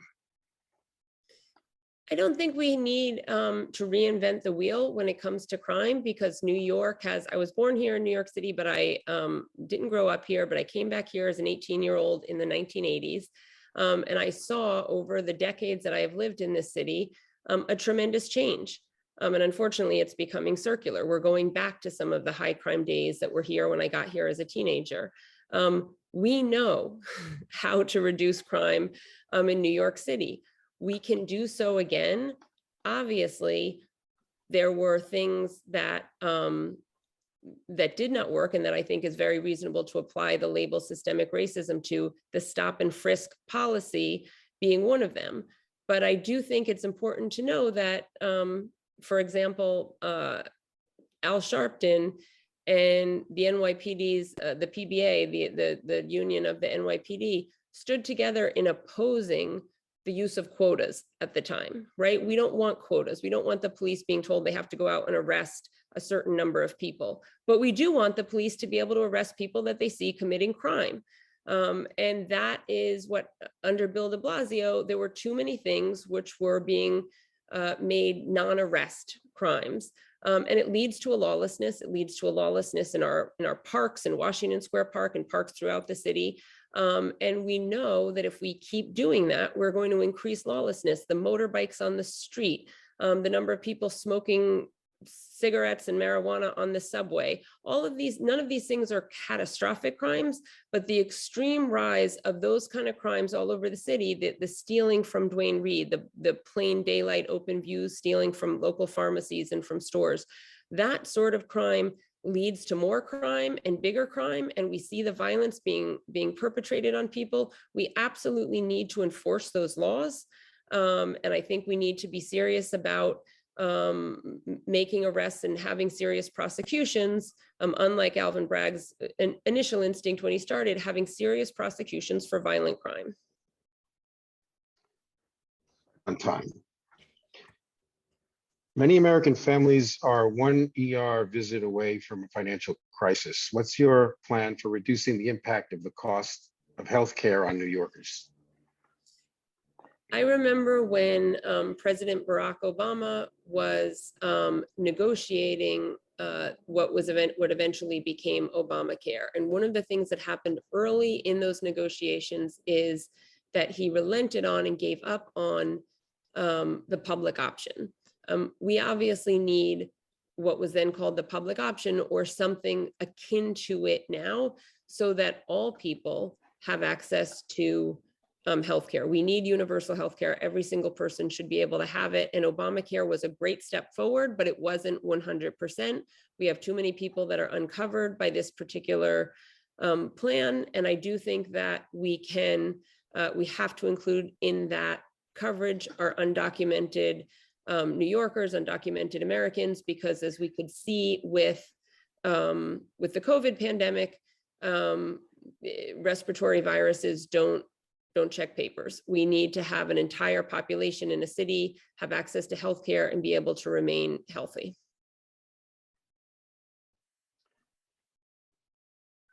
Education debt is crippling for many young people.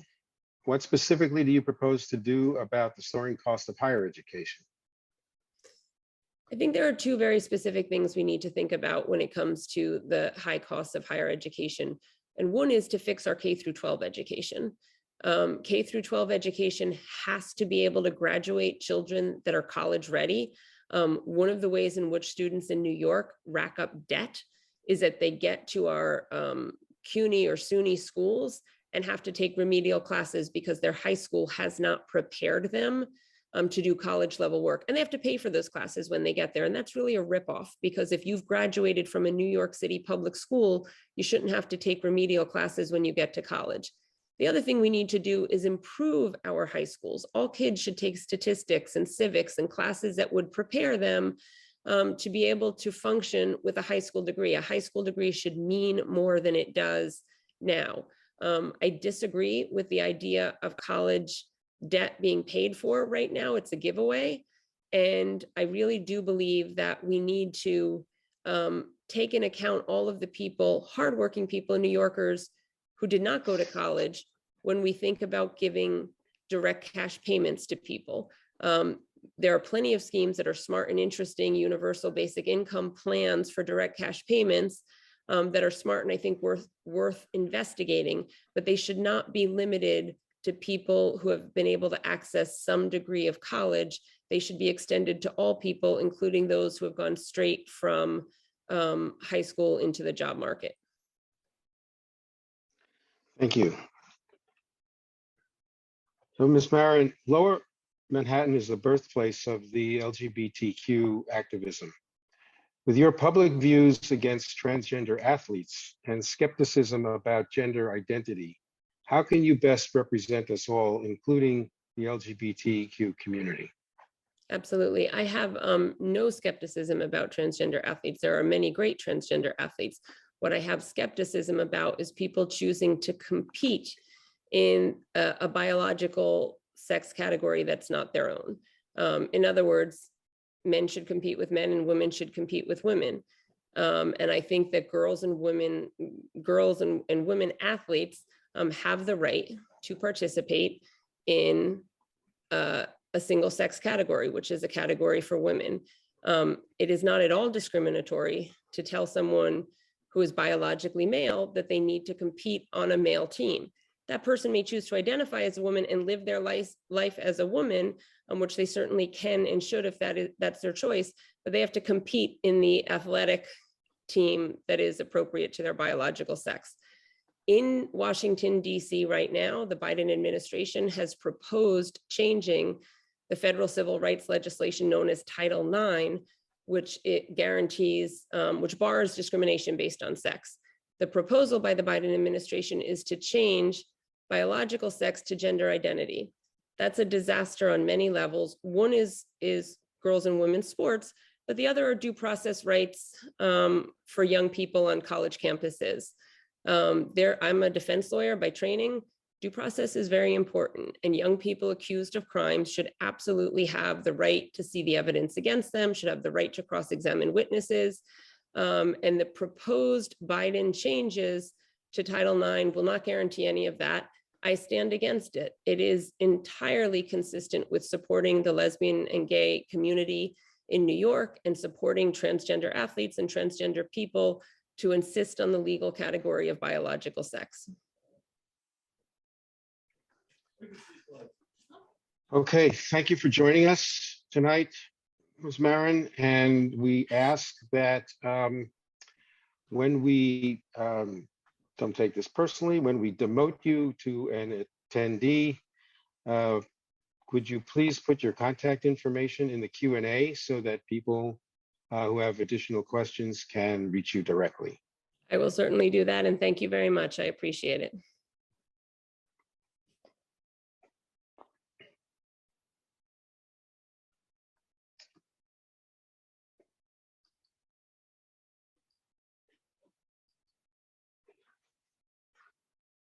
Our next candidate is Councilmember Carlina Rivera. Is she in the house?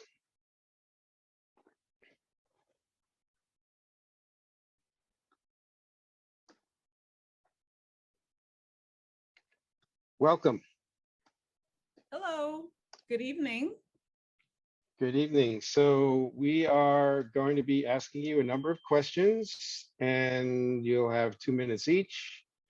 You'll see a little 30-second warning, and when time's up, I'll try to be as gentle as possible in stopping it, having you. So let's begin.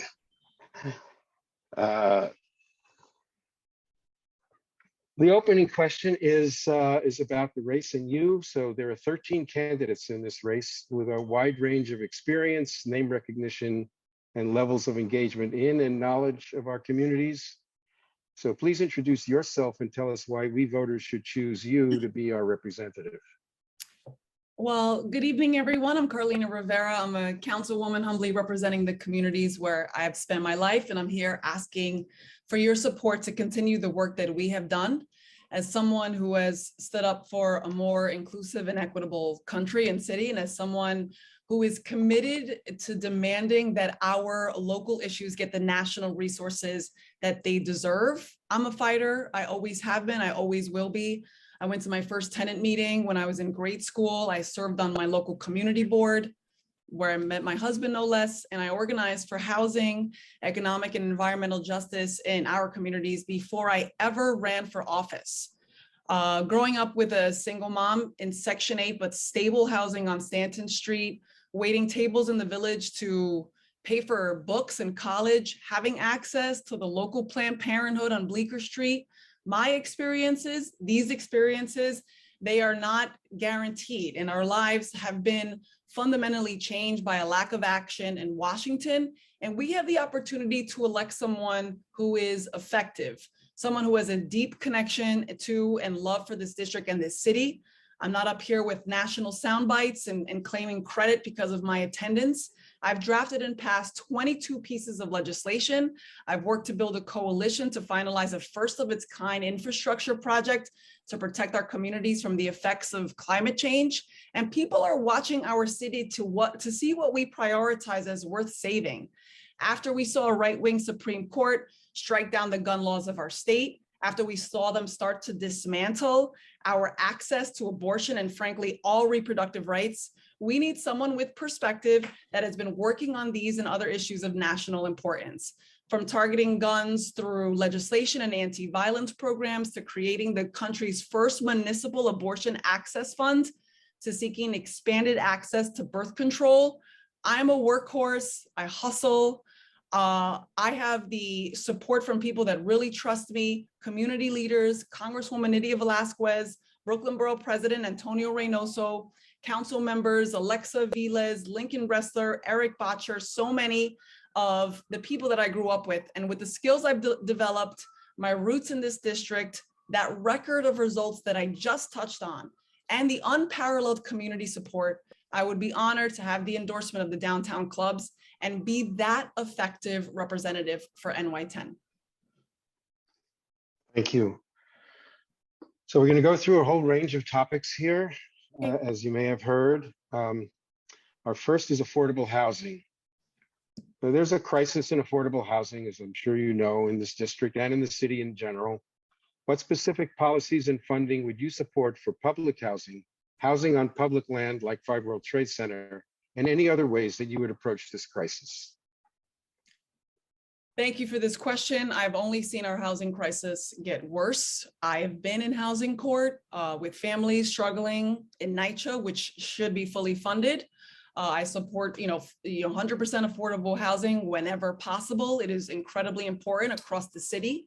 Everyone is responsible for producing housing to stop the homelessness crisis, period. We've seen cities like Houston do it. There are models in place and we have to ramp up production. One issue I tackled head on was the impact of illegal hotels that were removing affordable units from our housing stock. It was the strongest, my bill was the strongest legislation of its kind in the nation. This model of illegal hotels is actually pricing out New Yorkers that have generations of history in our communities. And as a council member, I wrote and passed that bill to hold people accountable through city regulations, because removing units from New York City's already very scarce housing supply raises costs for tenants across the board. With that in mind, what the housing crisis most requires is just simply more affordable housing. I think Lower Manhattan poses an opportunity where we can incentivize housing be adapted from older office buildings that may see less occupancy due to remote work. It's also good for revitalizing retail and commercial areas, bringing more of like a 24-hour clientele to these locations. And we also have to make sure that we keep rent affordable, increasing housing voucher access. That is so important. We need people with Section 8 vouchers, for example, to be able to secure housing that's already covered by it. And housing is a human right. We have to use our power to ensure that every person has access to permanent, dignified, affordable housing. We just need the investments and we need the political courage to make the supply meet the demands. I mentioned NYCHA. Again, this is truly affordable housing. Almost 500,000 people are living in unacceptable conditions. And I have walked every single NYCHA development in NY10 and seen the conditions myself. I don't think any candidate can say that.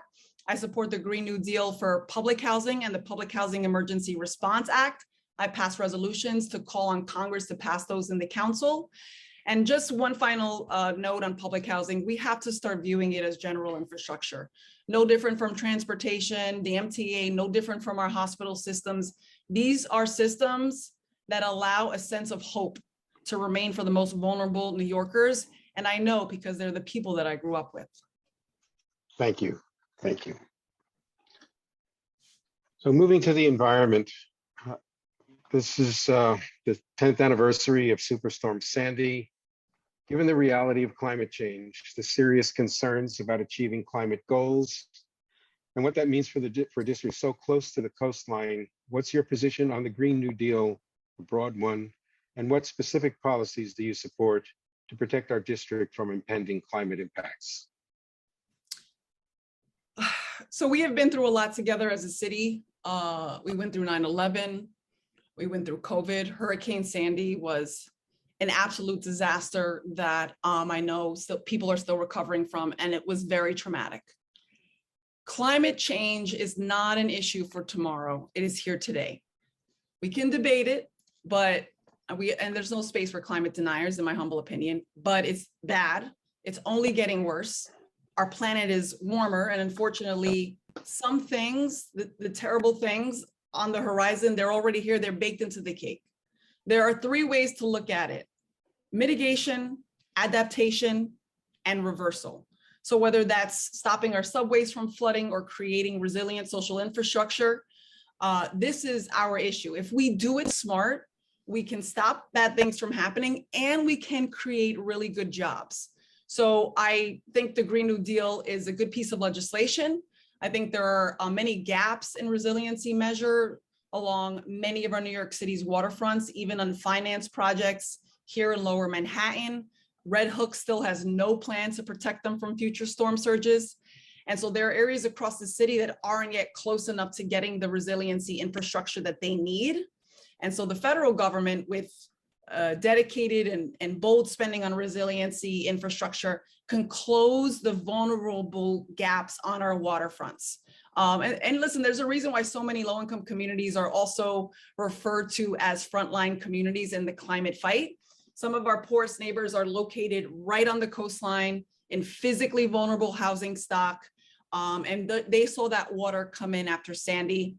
So we have to, I'm for policies like the Green New Deal, a robust and expedited investment in our shift to renewable energy, zero waste strategies that I've championed, mass transit improvements and expansion.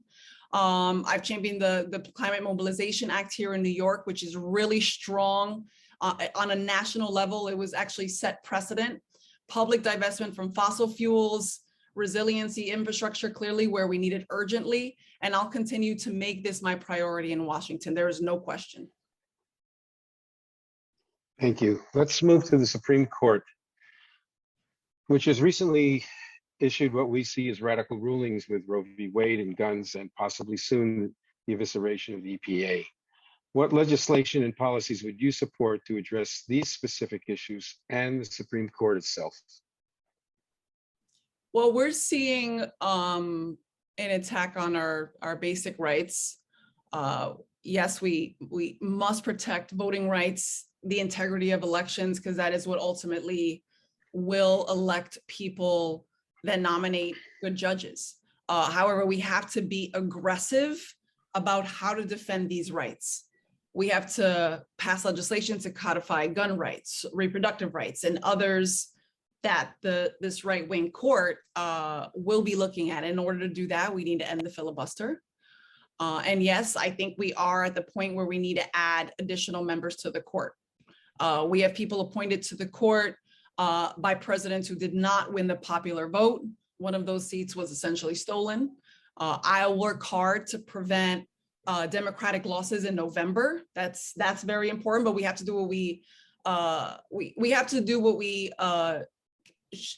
have to do everything in our power to not lose the majority. And while people might have views or predictions about what will happen in November, we have to remain vigilant. And I will even say eternally cautiously optimistic. That's kind of how I operate. We can't lose, we can't give up. We can't despair all the time. But again, I know a lot of us sense that we're not being well served. So I have actual experience fighting for creative solutions to these issues, like with abortion, like I have a bill now that really does provides free abortion pills in city-run health clinics. So we need people in Congress who can put these creative plans into action. That's what that's what I've done and will continue to do. And I will fight to expand the court so that way we can also just make sure that we're upholding basic rights and that we save our democracy, which is so, so important. What we've seen, I know, has been really, really devastating, but we need strong people in Washington who are creative, pragmatic, and will not back down. And I'm ready to be that candidate for you. Thank you.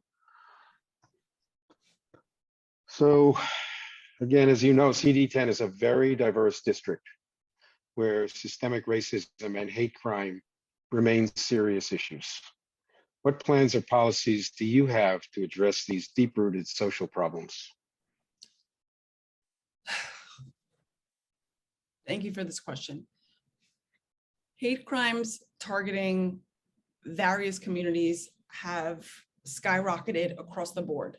AAPI, Black, Jewish, Muslim, immigrant communities are being affected by this crisis. Hate crimes targeting the AAPI community alone were up 339% nationwide, according to a report from earlier this year. And we need to ensure that people feel safe in their community. I champion the largest investment in AAPI community organizations in the city's history for programs and services, including anti-hate trainings, outreach, community center programs, other programs that keep communities connected to information and keep them connected to a support network. For issues related to mental health, I believe we need a broad federal investment in supportive services and housing that comes with 24/7 security and care wraparound services. But prevention programs are key, just like for public safety in general, services that prevent recidivism. So like late night youth programs, we have to keep our community centers open late for our young people, community intervention programs, violence interrupter services. It is on us as a city and as a country to address the root causes of poverty and other social determinants of unsafe communities by investing in direct services in systemically underserved communities. And by the way, a previous candidate mentioned some things that probably upset LGBTQ plus viewers and even their allies. I hope you know that I will defend you in Congress as I have here in New York City. I want every single person to feel safe, and for our communities that are disproportionately under attack, I know the safest communities are the ones that we invest in. And I think I've proven that in my time in the council, and I'm ready to bring that fight to Washington.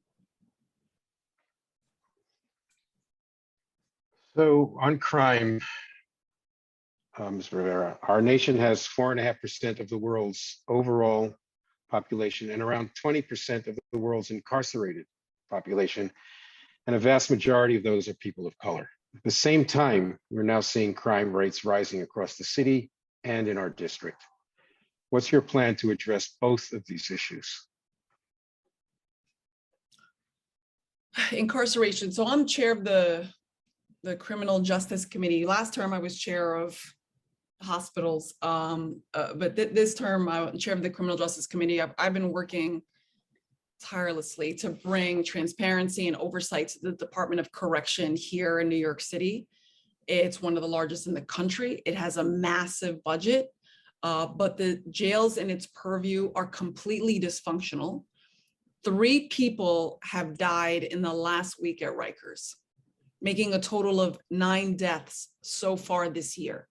Incarcerated people are not getting the medical and mental health care they need. Corrections officers, they're unable to do their jobs because other corrections officers have been abusing the sick leave policy. And as chair of the Committee on Criminal Justice, my role is to oversee the Department of Correction and accompanying agencies to ensure that all New Yorkers, including those incarcerated, are treated humanely. One of the most important solutions to the crisis in our jails is to ensure that we're decreasing that population. Ultimately, we can't arrest our way to safety. We know our safest communities are the ones with the most resources. So bolstering investments in things like housing, for example, in addition to evidence-based solutions to address crime, like community-based public safety methods, programs like the one I proudly support in our district, that Avenues for Justice, which is alternative to incarceration program. That's the key to decreasing jail populations right now, and in the long term, while ensuring that our communities are supported in the process. Thank you. So as many of us know, American families are one ER visit away from financial crisis. What's your specific plan for reducing the impact of the cost of healthcare on New Yorkers? So as I mentioned, I was chair of hospitals last term. That is before the pandemic hit. I was chairing hearings on the different costs at various hospitals. Just I just want to say that, of course, like I support Medicare for all, and on the state level, the New York Health Act. I think we need basic access to healthcare. I can't believe in a city and country this wealthy, people are still struggling for basic access. In fact, I started in healthcare when I worked at good old Lower East Side and working in healthy aging. That was a really important view into what's happening in our communities with people who aren't on Twitter, people who don't have time to the community board, our seniors, people who don't read, write, or speak English as a first language. Being a hospitals chair, focusing on the fight for equity, in our indigent care pool, making sure that those dollars that come into our hospitals are equitable, especially when we know which hospitals serve the poorest New Yorkers. That is something your congressperson should be well versed in, to bring back those healthcare dollars to our communities in a fair way. I think we have a need for expanded home care options and funding through Medicaid and Medicare. I would support bills like the Better Care, Better Jobs Act, the WISH Act, which would strengthen long-term care financial options and nursing facilities, but also for those seeking family care at home. I have a patient advocate bill in the council. I'm advocating for safe staffing, and then my work on companionship and advocate access in hospitals during COVID, so people weren't left without support, Black maternal mortality and morbidity. These are things I've worked on firsthand, including the work many of us did to keep our hospitals open, the work that we've done together. I have seen how universal healthcare and direct government intervention can improve the state of the public system, which actually provides great service. And it can be expanded to more of us. So, I can speak to that, right? As I build coalitions in Congress and the city to get Medicare for all passed, keep putting the pressure on state colleagues and government to pass the New York Health Act finally. And I would add that, pestilence and pandemic preparedness will now be part of our lives just going forward in perpetuity. And we have to talk about how that affects our entire communities, our ecosystem. And so, I have the experience, and I'm looking forward to bringing those skills to Washington. Thank you. Thank you. Education debt is crippling for many young people. What specifically would you propose to do about the soaring cost of higher education? So education from birth to adulthood is really key to mitigating so many of the challenges that we talk about. We have to pass solutions, and there are several that would make college debt-free, including state and community colleges and tribal and HBCU institutions. We should also, I think we should cancel student debt. I think it has become such a burden on graduates, in particular people of color. By some estimates, close to half of renting Americans are cost burdened. So add student debt to that and other basic needs, you have a recipe for social crisis and potential economic catastrophe if something isn't done about education costs. I've had student debt. It is crippling. You cannot invest. Your ideas for small business are debilitated. It's really hard in an expensive city like New York. And just imagine across the country what people are struggling with. And I want to make sure that we aren't just talking about formal college education. There are many people that prefer a vocational option or a workforce development style training, particular for jobs in growing industries like tech. I've been working on developing these programs here in New York, and we'll make it a priority in Congress. And we have to fully fund the schools that are serving people who historically haven't had access to a good education. And that includes fully funding CUNY, City University of New York. Yeah, we know that. I know this is local, right? It's great. This is local. That's right. I appreciate you all so much because we worked on these issues together, and it's been an absolute honor and a privilege. So we need to ask this. Your positions conflicted with many downtown residents on several important issues, such as East River Park NYU expansion and the upzoning of Soho NoHo. And these issues have left these communities distraught and still in dissension. What can we expect to be different when you're in Congress? I think that many of my issues have come down to urgency of climate disasters and building infrastructure that protects our neighborhoods for the long haul, and creating, new renovated open spaces along with it. I think the urgency of needing more affordable housing in rich transit areas near opportunity. And I believe that the urgency of those issues and the work that I've done, I'm proud of the coalitions that we built to move those projects forward. I would tell you that I know in the future, I know we can do it better. I know we can do it in a way where hopefully we do not have an administration that is not an effective manager, that is not an effective communicator. Many times we had to vote on plans that were presented to us, and we had to make tough decisions. But I know that those NYCHA Tenant Association leaders who are with me in supporting me in this campaign, they wanted to ensure that their homes were protected from future storm surge. And for affordable housing to be produced, maybe some of us might disagree on the methodology, but I think it's really common sense that we have to produce as much affordable housing as possible. I've spoken with a lot of folks in the downtown area, and I never want anyone to fear that they're going to lose their home, that they'll be displaced, or if they decide to leave New York, that they'll have to, empty their life savings because of, certain issues. I want people to know that the decisions that I've made, again, in coalition with many, many people who care about affordable housing, who care about climate change, these aren't easy issues for us to take on, but they are absolutely urgent. Climate change, the homelessness crisis, these aren't going away. These are things that are felt very locally, and they're universal issues felt across the country. So I want people to know that I'm always open to having a conversation.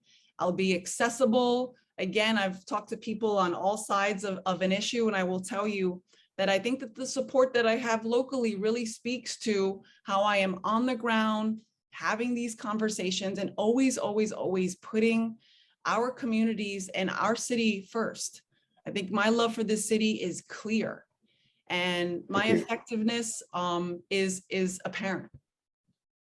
And I have a lot of support, and I would really love the support of you all. You know who I am, and I really want to make the city a better place, more inclusive, more diverse, and certainly more equitable. Thank you. Thank you for coming today. And please, when you become an attendee, put your contact information in the Q&A so people who have additional questions can reach you. That's okay? Absolutely. Thank you so much, All right. everyone. Thank you.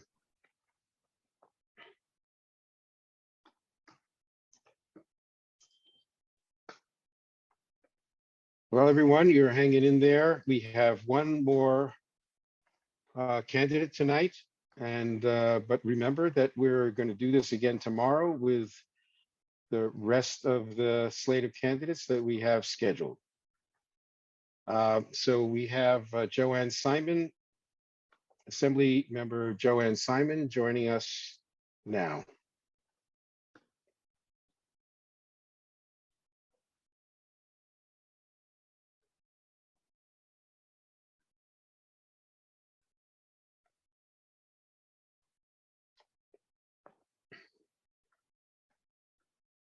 Can we find Ms. Simon? Is she in the audience? Yes. Welcome. Thank you. It's good to be here. Good. So logistics for the moment. We're going to go through a number of topics. Each question you'll have 2 minutes to answer. You'll see a 30-second notice when you're getting there, and when time's up, I'll try to be as gentle as possible to bring it to a close. So our first question has to do with the race and you. There are 13 candidates in this race with a wide range of experience, name recognition, and levels of engagement in and knowledge of our communities. Please introduce yourself and tell us why we voters should choose you to be our representative. Well, thank you very much for that question. I am, as I said, I'm very pleased to be here tonight and hopeful to gain your support. So first, I'm a working class kid from Yonkers with immigrant grandparents. My mother's parents were Italian. My father's mother was Puerto Rican. And while I'm the world's most recessive gene pool, our families are often very blended and very diverse. I've spent my career as a disability civil rights lawyer, but also I've spent the last 30 years or so working in community. And so I'll talk about that because I think that my roots in community and my deep roots as a community activist and a community leader are what makes me the effective legislator that I am, and that what it makes me the kind of person that you should be sending to Washington. So I early on got involved because somebody got shot across the street from my house in the bodega across the street. And I got involved in working with my neighbors. I later became neighborhood association president, was involved with a whole bunch of issues, worked with all the communities in and around my community, as well as throughout Western Brooklyn, on big changes like environmental justice issues around the Gowanus Expressway. We have the BQE triple cantilever that is spewing toxins and is about to fall down, and we have the Gowanus Canal. So I've been engaged at a real grassroots level with all of these kinds of issues for many years. And I think I can bring that experience with me to Washington because I have the pulse of community with me. I represent about 30% of the vote in this district currently. These are all communities that I know that you share many common issues. They're all a little different from one neighborhood to the other, as you know, but many of the things that bind us are the big issues for our time: climate, race, gender, displacement of peoples. Those are real big issues. Those are issues I've been working on and that I've delivered on for New Yorkers. And I'm looking forward to bringing that with me to Washington. Thank you. So let's talk about affordable housing. There's a crisis in affordable housing in the district and in the city in general. What specific policies and funding would you support for public housing, housing on public land like 5 World Trade Center, and any other ways that you would approach this crisis? Well, I believe, for example, that among the things we need to do is sort of relook at housing. The way the city does housing right now is very poor. A lot of it has started because the federal government pulled money out of public housing and out of housing in general. Having done community-based affordable housing, we built 37.5% low to moderate income housing at an urban renewal site that had been lying fallow for almost 40 years. The community came together to determine what they wanted within the parameters and of the area, and we have created affordable housing where nobody is fighting over it. So one of the things I would do is work collaboratively with community, because unfortunately we spend an awful lot of time fighting each other over these projects. But the other is, of course, that the city always proposes things and the community really comes in afterwards. ULURP was designed to make it look like you had community input. You really don't. It was just a way to, it's window dressing.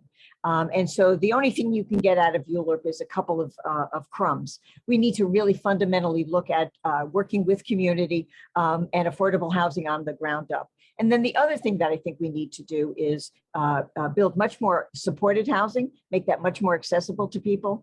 And we need to start providing better access to capital for those not-for-profit housing developers who do not have the same profit margin requirements. They can build more housing and more deeply affordable housing, much more reasonably than the big for-profit developers that are doing most of the housing now in New York City. And that's why you can't get anywhere. And that's why you have rezonings like Soho, NoHo. I'm ground zero for rezonings in my district. I've lived through many of them. I've never seen a rezoning reduce prices. I've never seen a rezoning put actually more really affordable housing on the table. And we need to stop making believe that we're building affordable housing when what we're building is affordable in name only. So I think we need to get together and really change the landscape there. Thank you. Moving to the environment and climate. So this is the 10th anniversary of Superstorm Sandy. Given the reality of climate change, the serious concerns about achieving the climate goals, and what that means for a district so close to the coastline, what's your position on the Green New Deal, and what specific policies do you support to protect our district from impending climate impacts? Well, for one thing, yes, I support the Green New Deal. I was a prime co-sponsor of the Climate Leadership and Community Protection Act in the state legislature, which is New York State's Green New Deal. And I've also supported, the CICA and other bills that would give us the money to do the infrastructure that we need to start actually making progress on the CLCPA. So for me, the Green New Deal just makes good sense. And I support it entirely. What we need to do also is to stop making believe again about whether something is in fact adequate. I think the concerns that people have, my district was flooded all over. It's a very waterfront district, so I understand those concerns and the experience that people have had.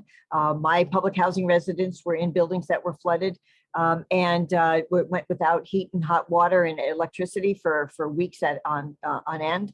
The reality is that we also need to, in fact, look at building for resiliency farther in the future. And so I think one of the problems you see it at Battery Park as well, what they're doing there is nice, but it's not going to last long enough.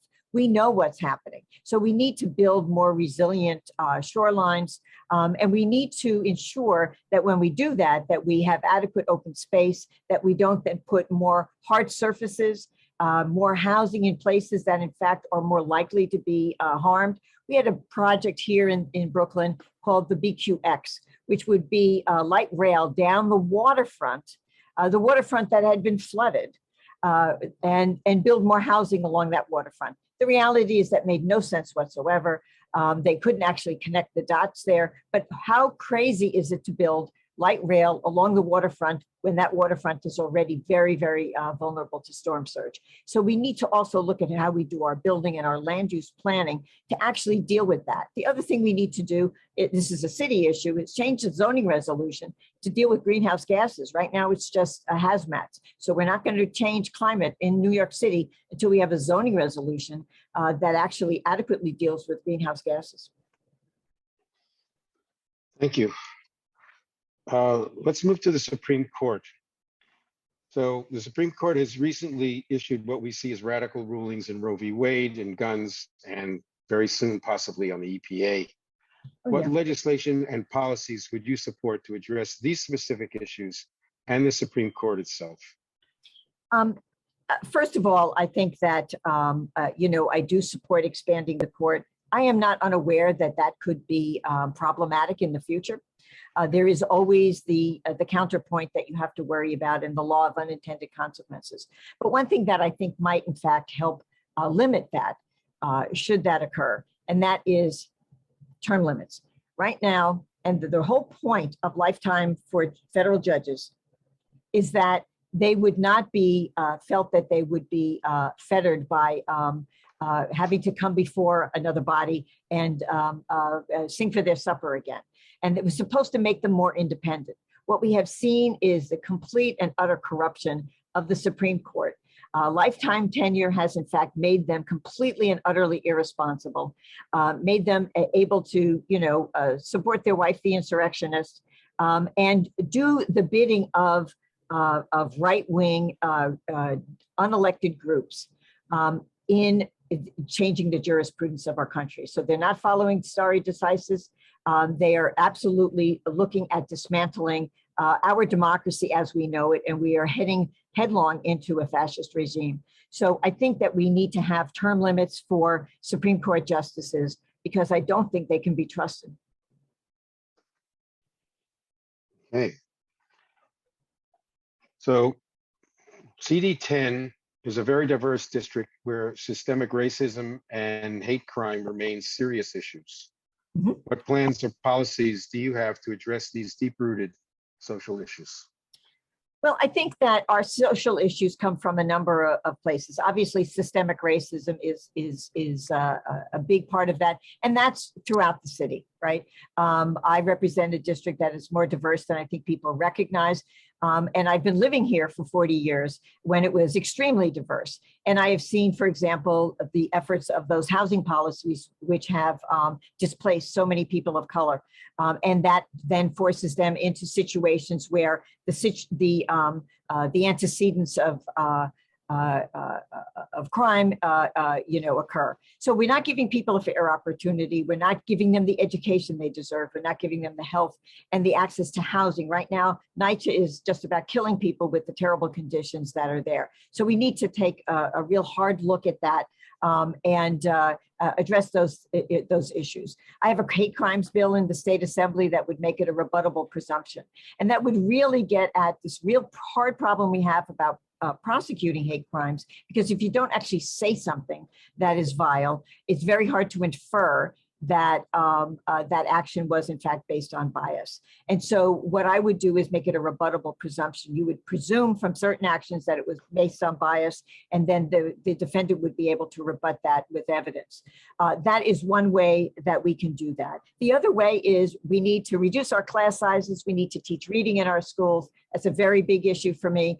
I know that we could empty our correctional facilities if we taught our kids to read. Right now, we're missing the boat with too many of them. We can do that, and we need to keep working together for that. I will also say that I think, I'm one of the people who was very supportive of bail reform. I have never voted for a rollback of bail reform, but I also just had a bill this year that would actually, I think, get at some of these issues. There are people who commit sort of minor crimes. They scare people in the subway. They get out and they come back and they scare people again. And part of that is they need a psych eval, right? The judges can order that. But right now what they do is they give them a voucher and say, here, go make an appointment for a psych eval. And my bill would allow them to get that immediately and then get treatment immediately. And that would help set the conditions of their release. Thank you. Ms. Simon, our nation has 4.5% of the world's overall population and around 20% of the world's incarcerated population, and a vast majority of those are people of color. At the same time, we are now seeing crime rates rising across the city and in our district. What's your plan to address both of these issues? I think I sort of answered some of that already with regard to the issue about systemic racism, which is pervasive. And it certainly is in all of our institutions, including our correctional facilities and our schools, our government, everywhere. There's also a tremendous amount of misogyny in our system as well. So number one, we have to acknowledge that race is an issue in this country. We need to acknowledge that every system we have has built on a racist structure in the first place. And it is really, I think, incumbent upon people who are not members of racial minorities to, in fact, accept that and to understand that we all come from this racist background. We need to work on being anti-racist. And we need to also share leadership with our communities of color. And we need to listen to each other, because the problem is, in fact, we all think we have the right way to do things, and we don't. And I think the current state of our affairs right now is telling us that we don't have that. And that goes to very basic issues like healthcare, like housing, like education, like a fair wage. The minimum wage in this country is $7.25. The minimum wage in New York State is $15. That is still far too low. So when you're not paying people for their work, then you're not giving them dignity. You're not giving them enough money to live on, and you're forcing them into, systemic, constant poverty. And so that inability to develop wealth is clearly a result of our racist structures. And we need to deal with that. We need to change that. We do that by, providing access to higher education, for example, in a way that people can afford. We've talked a bit about that, I know, with other candidates.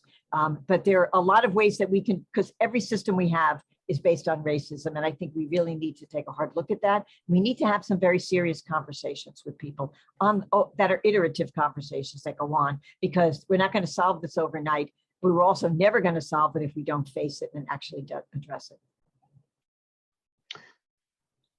Thank you. Many American families are one ER visit away from financial crisis. What's your plan for reducing the impact of the cost of healthcare on New Yorkers? Well, I do believe in Medicare for all. I am a co-sponsor of the New York Health Act. I've been advocating for the New York Health Act since before I got to the Assembly, and I've been doing it since then. We are getting closer and closer. We have passed it in the Assembly several times. We have never been able to get it passed in the Senate. So that is a problem for the New York State Legislature moving forward. But I think that the guts of the New York Health Act address these issues, the lack of access to care, the amount of money that is spent by conforming to these requirements that they just make up in the insurance industry, and the fact that long-term care is prohibitive for people. And so people are forced into lives where they're not getting the care they need. We're not paying our care workers. We tried very hard this year to get a reasonable wage for our healthcare workers. And we weren't able to get that over the finish line in this budget, but it is absolutely, it's not only shocking, it's criminal what we are doing to our healthcare workers in this state. We're not paying them enough to do the work that they do, the very important work that they do. And we really just force people to be isolated and in poverty in many cases. So we have a huge task before us, but from the bottom up, we need to rebuild our healthcare system. Obamacare made a big dent, but it's certainly not enough. And I think we really need to go to Medicare for all. On education, so education debt is crippling for many young people. And what do you propose to do about the soaring cost of higher education? Well, I do, and I have fought for this. The New Deal for CUNY is one example that we've been working on the state level, and that would reduce tuition and eliminate tuition for our students in CUNY and SUNY. For many years, in fact, CUNY was free. Many of my colleagues went to CUNY when it was free. We need to provide the students of tomorrow and today with access to high quality higher education. And we can do that through the public higher education systems that we have. It's much harder to do it with the private systems, but we certainly can do it in those systems that government controls. The other thing we need to do is reduce student debt. That was student debt really started soaring after Ronald Reagan's tax package in the mid 80s. And it has not changed at all. And of course, tuition is going up everywhere in every institution. So we need to cancel student debt. And we certainly need to work on finding ways to support students to go to college without having to incur that debt. I'm somebody who paid off debt for a long time myself. The situation for our students today is far greater, it's so much more exacerbated than when I went to school.